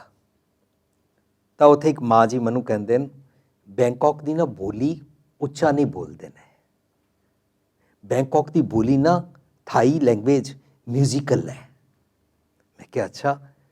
ਤੀਜਾ ਮੈਨੂੰ ਕਹਿੰਦੇ ਥਾਈ ਲੈਂਗੁਏਜ ਵਿੱਚ ਨਾ ਆਰਡਰ ਫਾਰਮ ਵਿੱਚ ਕੋਈ ਸੈਂਟੈਂਸ ਨਹੀਂ ਹੈ। ਚੌਥਾ ਮੈਨੂੰ ਕਹਿੰਦੇ ਦੇਖ ਤੂੰ ਤਾਂ ਦਿੱਲੀ ਰਹਿ ਕੇ ਆਇਆ ਹੋਇਆ, ਤੂੰ ਕਰੋਲ ਬਾਗ ਜਾਂ ਚਾਂਦਨੀ ਚੌਂਕ ਗਿਆ ਹੋਏਗਾ, ਇੱਥੇ ਨਾ ਇੰਨੀਆਂ ਭੀੜਾਂ ਹੁੰਦੀਆਂ ਫੁੱਟਪਾਥ 'ਤੇ, ਸ਼ਾਪਿੰਗ ਕਰਦੇ ਨੇ ਲੋਕੀ, ਕੋਈ ਕਿਸੇ ਨੂੰ ਮੋਢਾ ਨਹੀਂ ਮਾਰਦਾ। ਕੋਈ ਬਾਜ਼ਾਰ 'ਚ ਓਏ ਸੁਣ ਓਏ ਉਰੇ ਆਈ ਇੱਦਾਂ ਕਰਕੇ ਕੋਈ ਕਿਸੇ ਨੂੰ ਵਾਜਾ ਨਹੀਂ ਮਾਰਦਾ। ਲੋਕਾਂ ਦਾ ਸੁਭਾਅ। ਮੈਂ ਬੜਾ ਹੈਰਾਨ ਹੋਇਆ। ਲੇਕਿਨ ਅਸੀਂ ਇਹ ਜਿਹੜੀਆਂ ਵੈਸਟਰਨ ਕੰਟਰੀਜ਼ ਅੰਦਰ ਅਸੀਂ ਦੇਖਦੇ ਹਾਂ ਤਾਂ ਉਹਨਾਂ ਦੇ ਕਿਤਨੇ ਸਾਰੇ ਚੰਗੇ ਚੰਗੇ ਗੁਣ ਅਸੀਂ ਆਪਣੇ ਘਰ 'ਚ ਬੈਠ ਕੇ ਕਰਦੇ ਹਾਂ, ਗੱਲ ਕਰਦੇ ਹਾਂ। ਉਹ ਵੀਰ ਜੀ ਇਸ ਕੰਟਰੀ ਅੰਦਰ ਨਾ ਲੋਕੀ ਇੱਦਾਂ ਨੇ, ਅਸੀਂ ਉਹਨਾਂ ਦੇ ਚੰਗੇ ਚੰਗੇ ਗੁਣ ਡਿਸਕਸ ਕਰਦੇ ਹਾਂ ਨਾ। ਸੋ ਸਾਰੀ ਦੁਨੀਆ ਵਿੱਚ ਨਾ ਜਿਹੜੇ ਚੰਗੇ ਗੁਣ ਹੁੰਦੇ ਨੇ ਨਾ, ਉਹ ਐਪਰੀਸ਼ੀਏਟ ਕੀਤੇ ਜਾਂਦੇ ਨੇ। ਤੁਸੀਂ ਰਹਿ ਨਹੀਂ ਪਾਓਗੇ ਜੇ ਤੁਸੀਂ ਨਾਰਵੀਜੀਅਨ ਦਾ ਕੋਈ ਚੰਗਾ ਗੁਣ ਵੇਖੋਗੇ ਤਾਂ ਤੁਸੀਂ ਇਹ ਨਹੀਂ ਕਹੋਗੇ ਕਿਉਂਕਿ ਮੈਂ ਇੰਡੀਆ ਤੋਂ ਆਇਆ ਹੋਇਆ ਇਸ ਕਰਕੇ ਨਾਰਵੀਜੀਅਨ ਦਾ ਇਹ ਚੰਗਾ ਗੁਣ ਵੀ ਪੈੜਾ, ਇੱਦਾਂ ਨਹੀਂ ਕਰ ਪਾਓਗੇ। ਸੋ ਅਸੀਂ ਵਿਚਾਰ ਸਾਂਝ ਕਰਦੇ ਹਾਂ। ਪ੍ਰੋਗਰਾਮ ਦਾ ਨਾਂ ਰੱਖਿਆ ਹੈ ਜੀਵਨ ਜਹਾਜ਼ ਦਾ ਖਜ਼ਾਨਾ, ਕਿ ਚੰਗਾ ਗੁਣ ਬਿਲੋਂਗਸ ਟੂ ਰੱਬ ਜੀ। ਮੰਦਾ ਅਵਗੁਣੀ ਸੁਭਾਅ ਬਿਲੋਂਗਸ ਟੂ ਹਿਊਮਨ ਬੀਇੰਗਸ। ਅਸੀਂ ਮਨੁੱਖਾਂ ਦੇ ਨਾਲ, ਅਸੀਂ ਕਰਤੂਤ ਪਸ਼ੂ ਕੀ ਮਾਨਸ ਜਾਤ ਜੀਂਦੇ ਹਾਂ। ਸੋ ਜੇ ਅਸੀਂ ਰੱਬ ਜੀ ਦੀ ਮੱਤ ਲੈ ਲਈਏ ਤਾਂ ਅਸੀਂ ਭੋਲਾਪਨ ਵਾਲਾ, ਪਾਇਓ ਬਾਲ ਬੁੱਧ ਸੁਖਰੇ ਵਾਲਾ। ਜੇ ਰੱਬ ਜੀ ਦੀ ਮੱਤ, ਰੱਬ ਜੀ ਦਾ ਗੁਣ ਲੈ ਲਈਏ ਤਾਂ ਨਿੱਕੇ ਬੱਚੇ ਵਾਂਗੂ ਨਿਰਵੈਰ ਹੋ ਜਾਵਾਂਗੇ। ਨਿੱਕੇ ਬੱਚੇ ਵਾਂਗੂ ਜਿਹਦੇ ਨਾਲ ਲੜੇ ਸੀ ਉਸ ਦੇ ਨਾਲ ਉਸੇ ਵੇਲੇ ਖੇਡਣ ਲੱਗ ਪੈਂਦੇ ਆ। ਨਿੱਕਾ ਬੱਚਾ ਇੱਕਦਮ ਫੋਰਗੇਟ ਔਰ ਫੋਰਗਿਵ ਕਰਨਾ ਜਾਣਦਾ। ਸਾਨੂੰ ਫੋਰਗੇਟਫੁਲਨੈਸ ਨਹੀਂ ਆਉਂਦੀ, ਫੋਰਗਿਵਨੈਸ ਨਹੀਂ ਆਉਂਦੀ। ਸੋ ਨਿੱਕਾ ਬੱਚਾ ਕਿਸੇ ਦੇ ਅਵਗੁਣ ਨੂੰ ਸਨਮੁਖ ਨਹੀਂ ਰੱਖਦਾ। ਉਹ ਵਾਲੀ ਉਹਦੇ ਕੋਲ ਖੋਟ ਵਾਲੀ ਅਕਲ ਨਹੀਂ ਹੁੰਦੀ। ਉਹਨੂੰ ਕਹਿੰਦੇ ਨੇ ਭੋਲੇ ਭਾਏ ਮਿਲੇ ਰਘੁਰਾਇਆ। ਸੋ ਗੁਰੂ ਪਾਤਸ਼ਾਹ ਕਹਿੰਦੇ ਨੇ 10 ਵਸਤੂ ਲੈ ਪਾਛੇ ਪਾਵੇ ਇੱਕ ਬਸ ਕਾਰਨ ਬੀ ਖੋਟ। ਬੀ ਖੋਟ ਹੁੰਦਾ ਇਮਾਨਦਾਰੀ ਵਾਲੀ, ਇਨੋਸੈਂਸ ਵਾਲੀ, ਭੋਲੇਪਨ ਵਾਲੀ ਮੱਤ ਨੂੰ ਗਵਾ ਲੈਣਾ। ਇੱਕ ਵੀ ਨਾ ਦੇ। ਮੈਨੂੰ ਕਹਿ ਰਹੇ ਨੇ ਜੇ ਤੂੰ ਆਪਣੇ ਆਪ ਨੂੰ, ਆਪਣੀ ਸੋਚਣੀ ਨੂੰ, ਆਪਣੀ ਅਕਲ ਨੂੰ ਜੇ ਇੱਕ ਤੂੰ ਵਿਜ਼ਡਮ ਨਾ ਦੇਵੇਂ, ਜੇ ਸਪਿਰਿਚੁਅਲਿਟੀ ਨਾ ਦੇਵੇਂ। ਸਪਿਰਿਚੁਅਲਿਟੀ ਮੈਂ ਟੱਚ ਕਰ ਰਿਹਾ ਵਾਂ ਕਿ ਰੱਬੀ ਗੁਣ। Spirituality means how to live according to the godly qualities. ਰੱਬੀ ਗੁਣਾਂ ਨਾਲ ਕਿਵੇਂ ਜੀਵੀਏ। ਇਸ ਕਰਕੇ ਸਪਿਰਿਚੁਅਲਿਟੀ ਕਿਸੇ ਮਜ਼ਹਬ ਦਾ ਮੋਨੋਪਲੀ ਨਹੀਂ ਹੁੰਦਾ, ਪਰ ਸਾਰੇ ਮਜ਼ਹਬਾਂ ਚੋਂ ਜਿਹੜੇ ਜਿਹੜੇ ਸਪਿਰਿਚੁਅਲਿਟੀ ਦੇ ਤੁਸੀਂ ਗੁਣ ਕੱਢੋਗੇ ਨਾ ਉਹ ਕਾਮਨ ਨਿਕਲਣਗੇ। ਮਿੱਠਾ ਬੋਲਣਾ ਚਾਹੀਦਾ ਹੈ, ਪਿਆਰ ਕਰਨਾ ਚਾਹੀਦਾ ਹੈ, ਨਫ਼ਰਤ ਨਹੀਂ ਕਰਨੀ ਚਾਹੀਦੀ, ਹੇਟਰੇਡ ਨਹੀਂ ਕਰਨੀ ਚਾਹੀਦੀ, ਜੈਲਸੀ ਨਹੀਂ ਕਰਨੀ ਚਾਹੀਦੀ, ਕਿਸੇ ਨੂੰ ਚੀਟ ਨਹੀਂ ਕਰਨਾ ਚਾਹੀਦਾ। ਇਹ ਤੁਹਾਨੂੰ ਵਰਲਡ ਵਾਈਡ ਜਿਹੜਾ ਮਰਜ਼ੀ ਰਿਲੀਜਨ ਲੈ ਆਓ, ਕਿਉਂਕਿ ਇਹ ਗੋਡਲੀ ਕੁਆਲਿਟੀਜ਼ ਹੈ। ਸੋ ਅਲਟੀਮੇਟਲੀ ਪੂਰੀ ਦੁਨੀਆ ਵਿੱਚ ਯੂਨੀਵਰਸੈਲਿਟੀ ਹੈ स्पिरिचुअलिटी उत्ते, और spirituality belongs to godly qualities. So Guru पातशाह कहते एक भी न दे 10 बिरले तो मूड़ा को कहा करे। ता फिर की होएगा 10 भी हिरले ਫਿਰ ਇਹ ਸਾਰੇ ਇੰਦਰੇ ਗਿਆਨਿੰਦਰੇ ਤੈਨੂੰ ਹਿਰ ਲੈ ਦਾ ਮਤਲਬ ਹੈ ਡੀਮਨ ਥਾਟਸ ਵਾਂਗੂ, ਜਿਸ ਤਰ੍ਹਾਂ ਸੀਤਾ ਨੂੰ ਰਾਵਣ ਨੇ ਹਿਰ ਲਿਆ ਸੀ, ਜਿਵੇਂ ਚੰਗੀ ਮੱਤ ਉੱਤੇ ਡੀਮਨ ਥਾਟਸ ਨੂੰ ਐਮਪਾਵਰਡ ਕਰ ਦਿਓ, ਆਪਣਾ ਚੰਗਾ ਗੁਣ ਛੋੜ ਦਿਓ। एक भी न दें 10 भी हिर लें, फिर तू अपने शरीर पिछे पिया रहेगा, शरीर ਨੂੰ ਪਾਲਦਾ ਰਹੇਗਾ। ਅੱਖਾਂ ਜਿਵੇਂ ਕਹਿਣਗੀਆਂ ਉਸ ਤਰ੍ਹਾਂ ਤੂੰ ਦੇਖੇਗਾ, ਕੰਨ ਜਿਵੇਂ ਕਹਿਣਗੇ ਉਸ ਤਰ੍ਹਾਂ ਸੁਣੇਗਾ ਔਰ ਨਿੰਦਾ ਕਰਿਆ ਕਰੇਗਾ, ਜੀਭ ਜਿਵੇਂ ਕਹੇਗੀ ਉਸ ਤਰ੍ਹਾਂ ਕਰੇਗਾ। ਤੂੰ ਇਹਨਾਂ ਸਾਰਿਆਂ ਦੇ ਪਿੱਛੇ ਠਗਾਇਆ ਜਾਏਗਾ। ਤੋ ਮੁੜਾ ਤਾਂ ਕੀ ਹੋਏਗਾ, ਮੂਰਖ ਤੇਰਾ ਜੀਵਨ कैसा ਬਣ ਜਾਏਗਾ। ਸੋ ਜੇ ਗੁਰ ਝਿੜਕੇ ਦਾ ਮਤਲਬ ਹੈ ਗੁਰੂ ਪਤਾ ਕੀ ਕਰਦਾ ਹੈ, ਸਿਰਫ ਐਸੇ ਵਾਲੀ ਵਿਜ਼ਡਮ ਵਾਲੀ ਸਪਿਰਿਚੁਅਲਿਟੀ ਦੀ ਅਕਲ ਦਿੰਦਾ ਹੈ ਕਿ ਜੇਕਰ ਅਵਗੁਣਾਂ ਨਾਲ ਜੀਵੋ ਤਾਂ ਦੇਖੋ, ਇੰਜ ਕਰੋ ਤਾਂ ਫਿਰ ਇੰਜ ਹੋ ਜਾਂਦਾ ਹੈ। ਕ੍ਰੋਧ ਕਰੋ ਤਾਂ ਅੱਖਾਂ ਇੰਜ ਚੜ੍ਹ ਜਾਂਦੀਆਂ, ਬਲੱਡ ਪ੍ਰੈਸ਼ਰ ਇੰਜ ਵੱਧ ਜਾਂਦਾ ਹੈ, ਅਤੇ ਹਾਈਪਰਟੈਂਸ਼ਨ ਇੰਜ ਹੋ ਜਾਂਦੀ ਹੈ, ਬ੍ਰੇਨ ਹੈਮਰੇਜ ਇੰਜ ਹੋ ਜਾਂਦੀ ਹੈ, ਹਾਰਟ ਟਰਬਲ ਇੰਜ ਹੋ ਜਾਂਦੀ ਹੈ। ਗੁਰੂ ਪਾਤਸ਼ਾਹ ਸਿਰਫ ਅਵਗੁਣ ਨੂੰ ਸਮਝਾਉਂਦੇ ਨੇ, ਦੇਖ ਜੇ ਤੇਰੇ ਅੰਦਰ ਅਵਗੁਣ ਹੈ ਤਾਂ ਇਹਦਾ ਆਫਟਰ ਇਫੈਕਟ ਇੰਜ ਹੁੰਦਾ ਹੈ, ਇਹਦੇ ਸਿੰਪਟਮਸ ਇਹ ਵਾਲੇ ਹੁੰਦੇ ਨੇ, ਇਹਦੇ ਨਾਲ ਮਨੁੱਖ ਦਾ ਚਾਲ ਚਲਨ ਬਿਹੇਵੀਅਰ ਵਿਗੜ ਜਾਂਦਾ ਹੈ ਅਤੇ ਮਨੁੱਖ ਦੂਸਰਿਆਂ ਨਾਲ ਵੀ ਮੰਦਾ ਬਿਹੇਵ ਕਰਨਾ ਸ਼ੁਰੂ ਕਰ ਦਿੰਦਾ ਹੈ। ਸੋ ਗੁਰੂ ਦੀ ਝਿੜਕ ਹੈ ਤਰਸ। ਗੁਰੂ ਦੀ ਝਿੜਕ ਕਰਸ ਕਰਾਣਾ ਨਹੀਂ ਹੈ, ਲਾਨਤ ਪਾਣਾ ਨਹੀਂ ਹੈ। ਗੁਰੂ ਦੀ ਝਿੜਕ ਕਮਰੇ 'ਚ ਬੰਦ ਕਰਕੇ ਰੋਟੀ ਨਾ ਦੇਣਾ ਵਾਲੀ ਨਹੀਂ ਹੈ। ਗੁਰੂ ਦੀ ਝਿੜਕ ਹੈ ਕਿਰਪਾ ਕਟਾਖ ਅਵਲੋਕਨ ਕੀਨੋ, ਬੜੀ ਪਿਆਰ ਦੇ ਨਾਲ ਮੇਰੇ ਅਵਗੁਣ ਨੂੰ ਵੇਖਦੇ ਨੇ ਔਰ ਮੇਰਾ ਅਵਗੁਣ ਮੈਨੂੰ ਸਮਝਾ ਦਿੰਦੇ ਨੇ ਕਿ ਤੇਰੇ ਅੰਦਰ ਇਹ ਅਵਗੁਣ ਹੈ, ਆਪਣਾ ਇਹ ਵਾਲਾ ਅਵਗੁਣ ਬਸ ਠੀਕ ਕਰ ਲੈ। ਤਰਸ ਕਰਦੇ ਨੇ, ਮੇਰੀ ਤ੍ਰਿਸ਼ਨਾ ਦੂਰ ਕਰਦੇ ਨੇ। ਜੇ ਬਖਸ਼ੇ ਤਾਂ ਗੁਰ ਵਡਿਆਈ, ਜੇ ਗੁਰ ਝਿੜਕੇ ਤਾਂ ਮੀਠਾ ਲੱਗੇ ਮੈਨੂੰ, ਗੁਰੂ ਇਸ ਕਰਕੇ ਮਿੱਠਾ ਲੱਗਦਾ ਹੈ। ਸੋ ਕੌਨਸੈਪਟ ਨਿਕਲ ਕੇ ਆਇਆ, ਗੁਰਦੁਆਰੇ ਕਿਉਂ ਜਾਂਦੇ ਹਾਂ? ਗੁਰਦੁਆਰੇ ਇਸ ਕਰਕੇ ਜਾਂਦੇ ਹਾਂ ਕਿ ਮੇਰਾ ਗੁਰੂ ਮੈਨੂੰ ਸਮਝਾਉਂਦਾ ਹੈ where you are wrong, how you are mistaken, what kinds of flaws you have in your personality।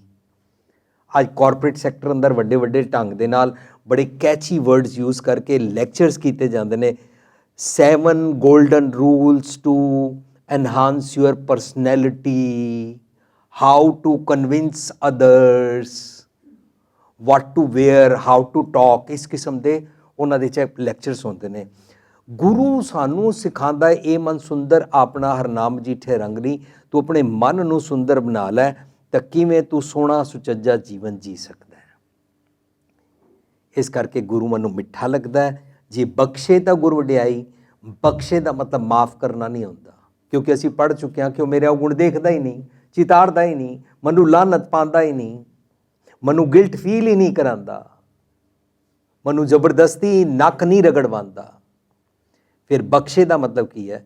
ਬਖਸ਼ੇ ਦਾ ਮਤਲਬ ਹੈ ਗੁਰੂ ਦੀ ਇਹ ਵਡਿਆਈ ਹੈ ਕਿ ਉਹ ਬਖਸ਼ੇ ਦਾ ਮਤਲਬ ਗ੍ਰਾਂਟ ਕਰਦਾ ਹੈ, ਮੈਨੂੰ ਵਿਜ਼ਡਮ ਦੇ ਦਿੰਦਾ ਹੈ, ਮੈਨੂੰ ਅਕਲ ਦੇ ਦਿੰਦਾ ਹੈ, ਮੈਨੂੰ ਵਿਵੇਕ ਬੁੱਧੀ ਦੇ ਦਿੰਦਾ ਹੈ, ਮੈਨੂੰ ਡਿਵਾਈਨ ਇੰਟੈਲੈਕਟ ਦੇ ਦਿੰਦਾ ਹੈ, ਮੈਨੂੰ ਸਪਿਰਿਚੁਅਲਿਟੀ ਦਾ ਰੂਹਾਨੀਅਤ ਭਰਪੂਰ ਜੀਵਨ ਸਿਖਾ ਦਿੰਦਾ ਹੈ।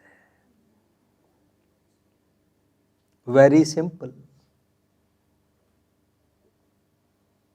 ਇਸ ਟਰਮ ਨੂੰ ਇਤਨਾ ਮਿਸਅੰਡਰਸਟੈਂਡ ਕੀਤਾ ਗਿਆ ਸਾਡੇ ਅਵਗੁਣੀ ਸੁਭਾਅ ਦੀ ਜੀਵਨੀ ਦੇ ਕਾਰਨ। ਇਸ ਟਰਮ ਨੂੰ ਨਹੀਂ ਸਮਝਿਆ ਗਿਆ ਤਾਂ ਅਸੀਂ ਸੋਚ ਲਿਆ ਸਪੇਅਰ ਦਾ ਸਟਿਕ ਸਪਾਇਲ ਦਾ ਚਾਈਲਡ, ਤਾਂ ਅਸੀਂ ਬੱਚਿਆਂ ਨੂੰ ਗੁੱਸਾ ਕਰਨਾ ਸ਼ੁਰੂ ਕਰ ਦਿੱਤਾ, ਬੱਚਿਆਂ ਨੂੰ ਝਿੜਕਣਾ ਸ਼ੁਰੂ ਕਰ ਦਿੱਤਾ, ਆਪਣੇ ਆਪ ਨੂੰ ਸਮਝਿਆ ਅਸੀਂ ਤੇ ਫਿਕਸਡ ਅਪ ਹੀ ਹਾਂ, ਅਸੀਂ ਤੇ ਠੀਕ ਠਾਕ ਹੀ ਹੈਗੇ ਹਾਂ। ਸੋ ਮੇਰਾ ਕਾਫੀ ਸਮਾਂ ਉਹ ਉੱਪਰ ਦੇ ਜਿਹੜਾ ਅਸੀਂ ਪ੍ਰੋਗਰਾਮ ਕਰਨਾ ਉਹਦੇ ਵਾਸਤੇ ਟਾਈਟ ਹੋ ਗਿਆ।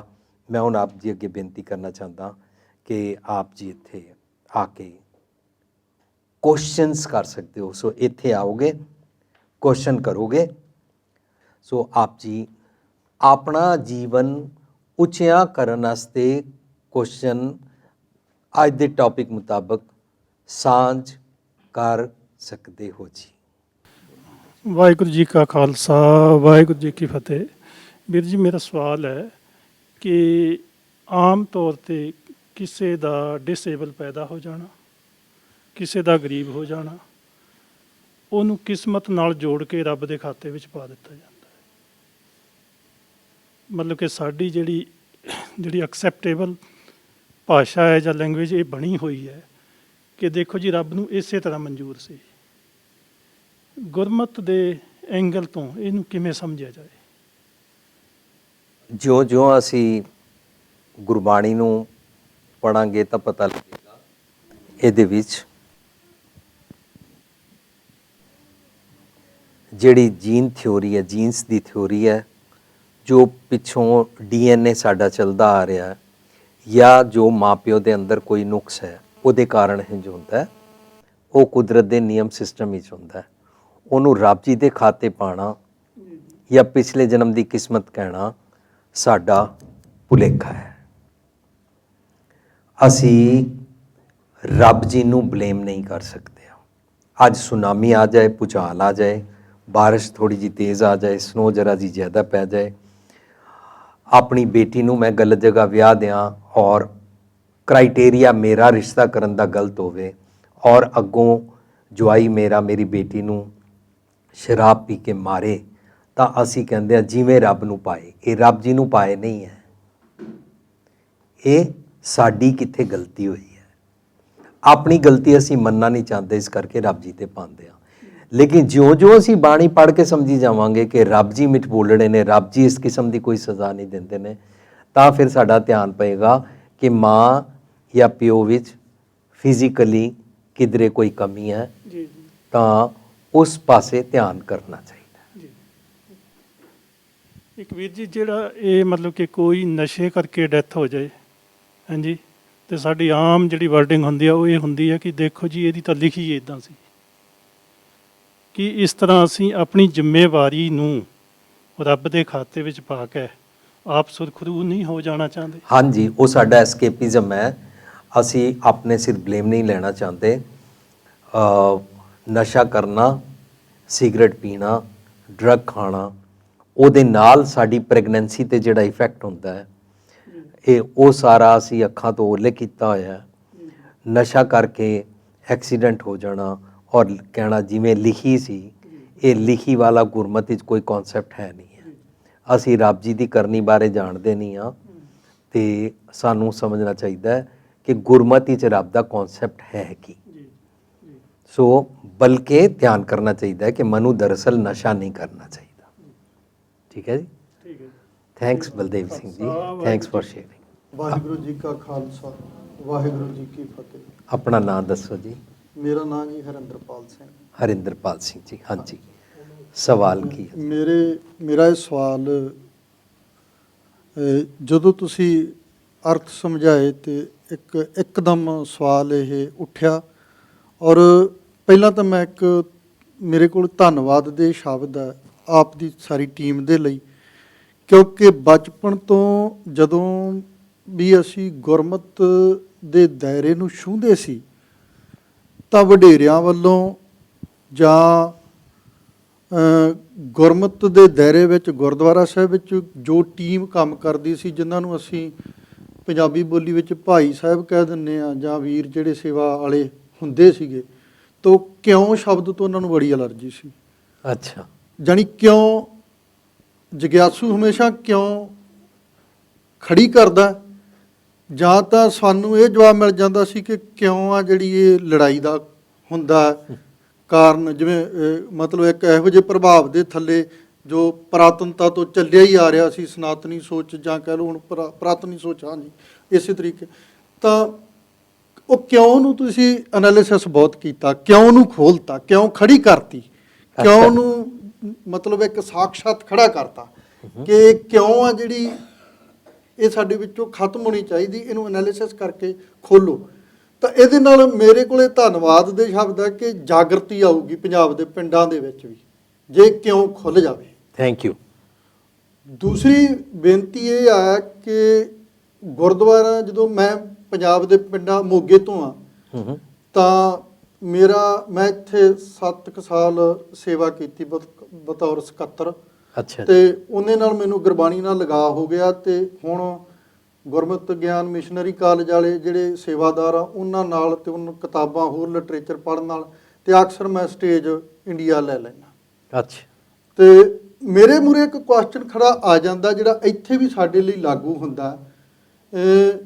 ਜਦੋਂ ਸਾਡੇ ਸਾਹਮਣੇ ਜਿਹੜੀ ਉਹ ਸਨਾਤਨਤਾ ਦੇ ਵਿਚਾਰਾਂ ਦੇ ਨਾਲ ਇੱਕ ਤਰਫੀ ਇਨਫੋਰਮੇਸ਼ਨ ਜਿਹੜੀ ਸਾਨੂੰ ਮਿਲਦੀ ਰਹੀ ਸਟੇਜ ਤੋਂ, ਕਿਉਂਕਿ ਪਹਿਲਾਂ ਤਾਂ ਰਿਵਾਜ ਹੀ ਇਹ ਰਿਹਾ ਕਿ ਅਸੀਂ ਖੜੇ ਹੀ ਨਹੀਂ ਹੋ ਸਕਦੇ, ਵੀ ਇਹ ਅਵੱਗਿਆ ਹੋ ਜੂਗੀ ਗੁਰੂ ਗ੍ਰੰਥ ਸਾਹਿਬ ਜੀ ਦੇ ਮੂਹਰੇ, ਗੁਰੂ ਦਰਬਾਰ ਵਿੱਚ ਅਸੀਂ ਖੜ ਕੇ ਕੁਐਸਚਨ ਨਹੀਂ ਕਰ ਸਕਦੇ।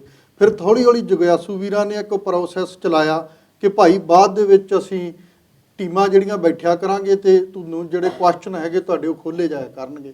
ਉਹਦੇ ਨਾਲ ਥੋੜ੍ਹੀ ਜਿਹੀ ਜਾਗਰਤੀ ਆਈ।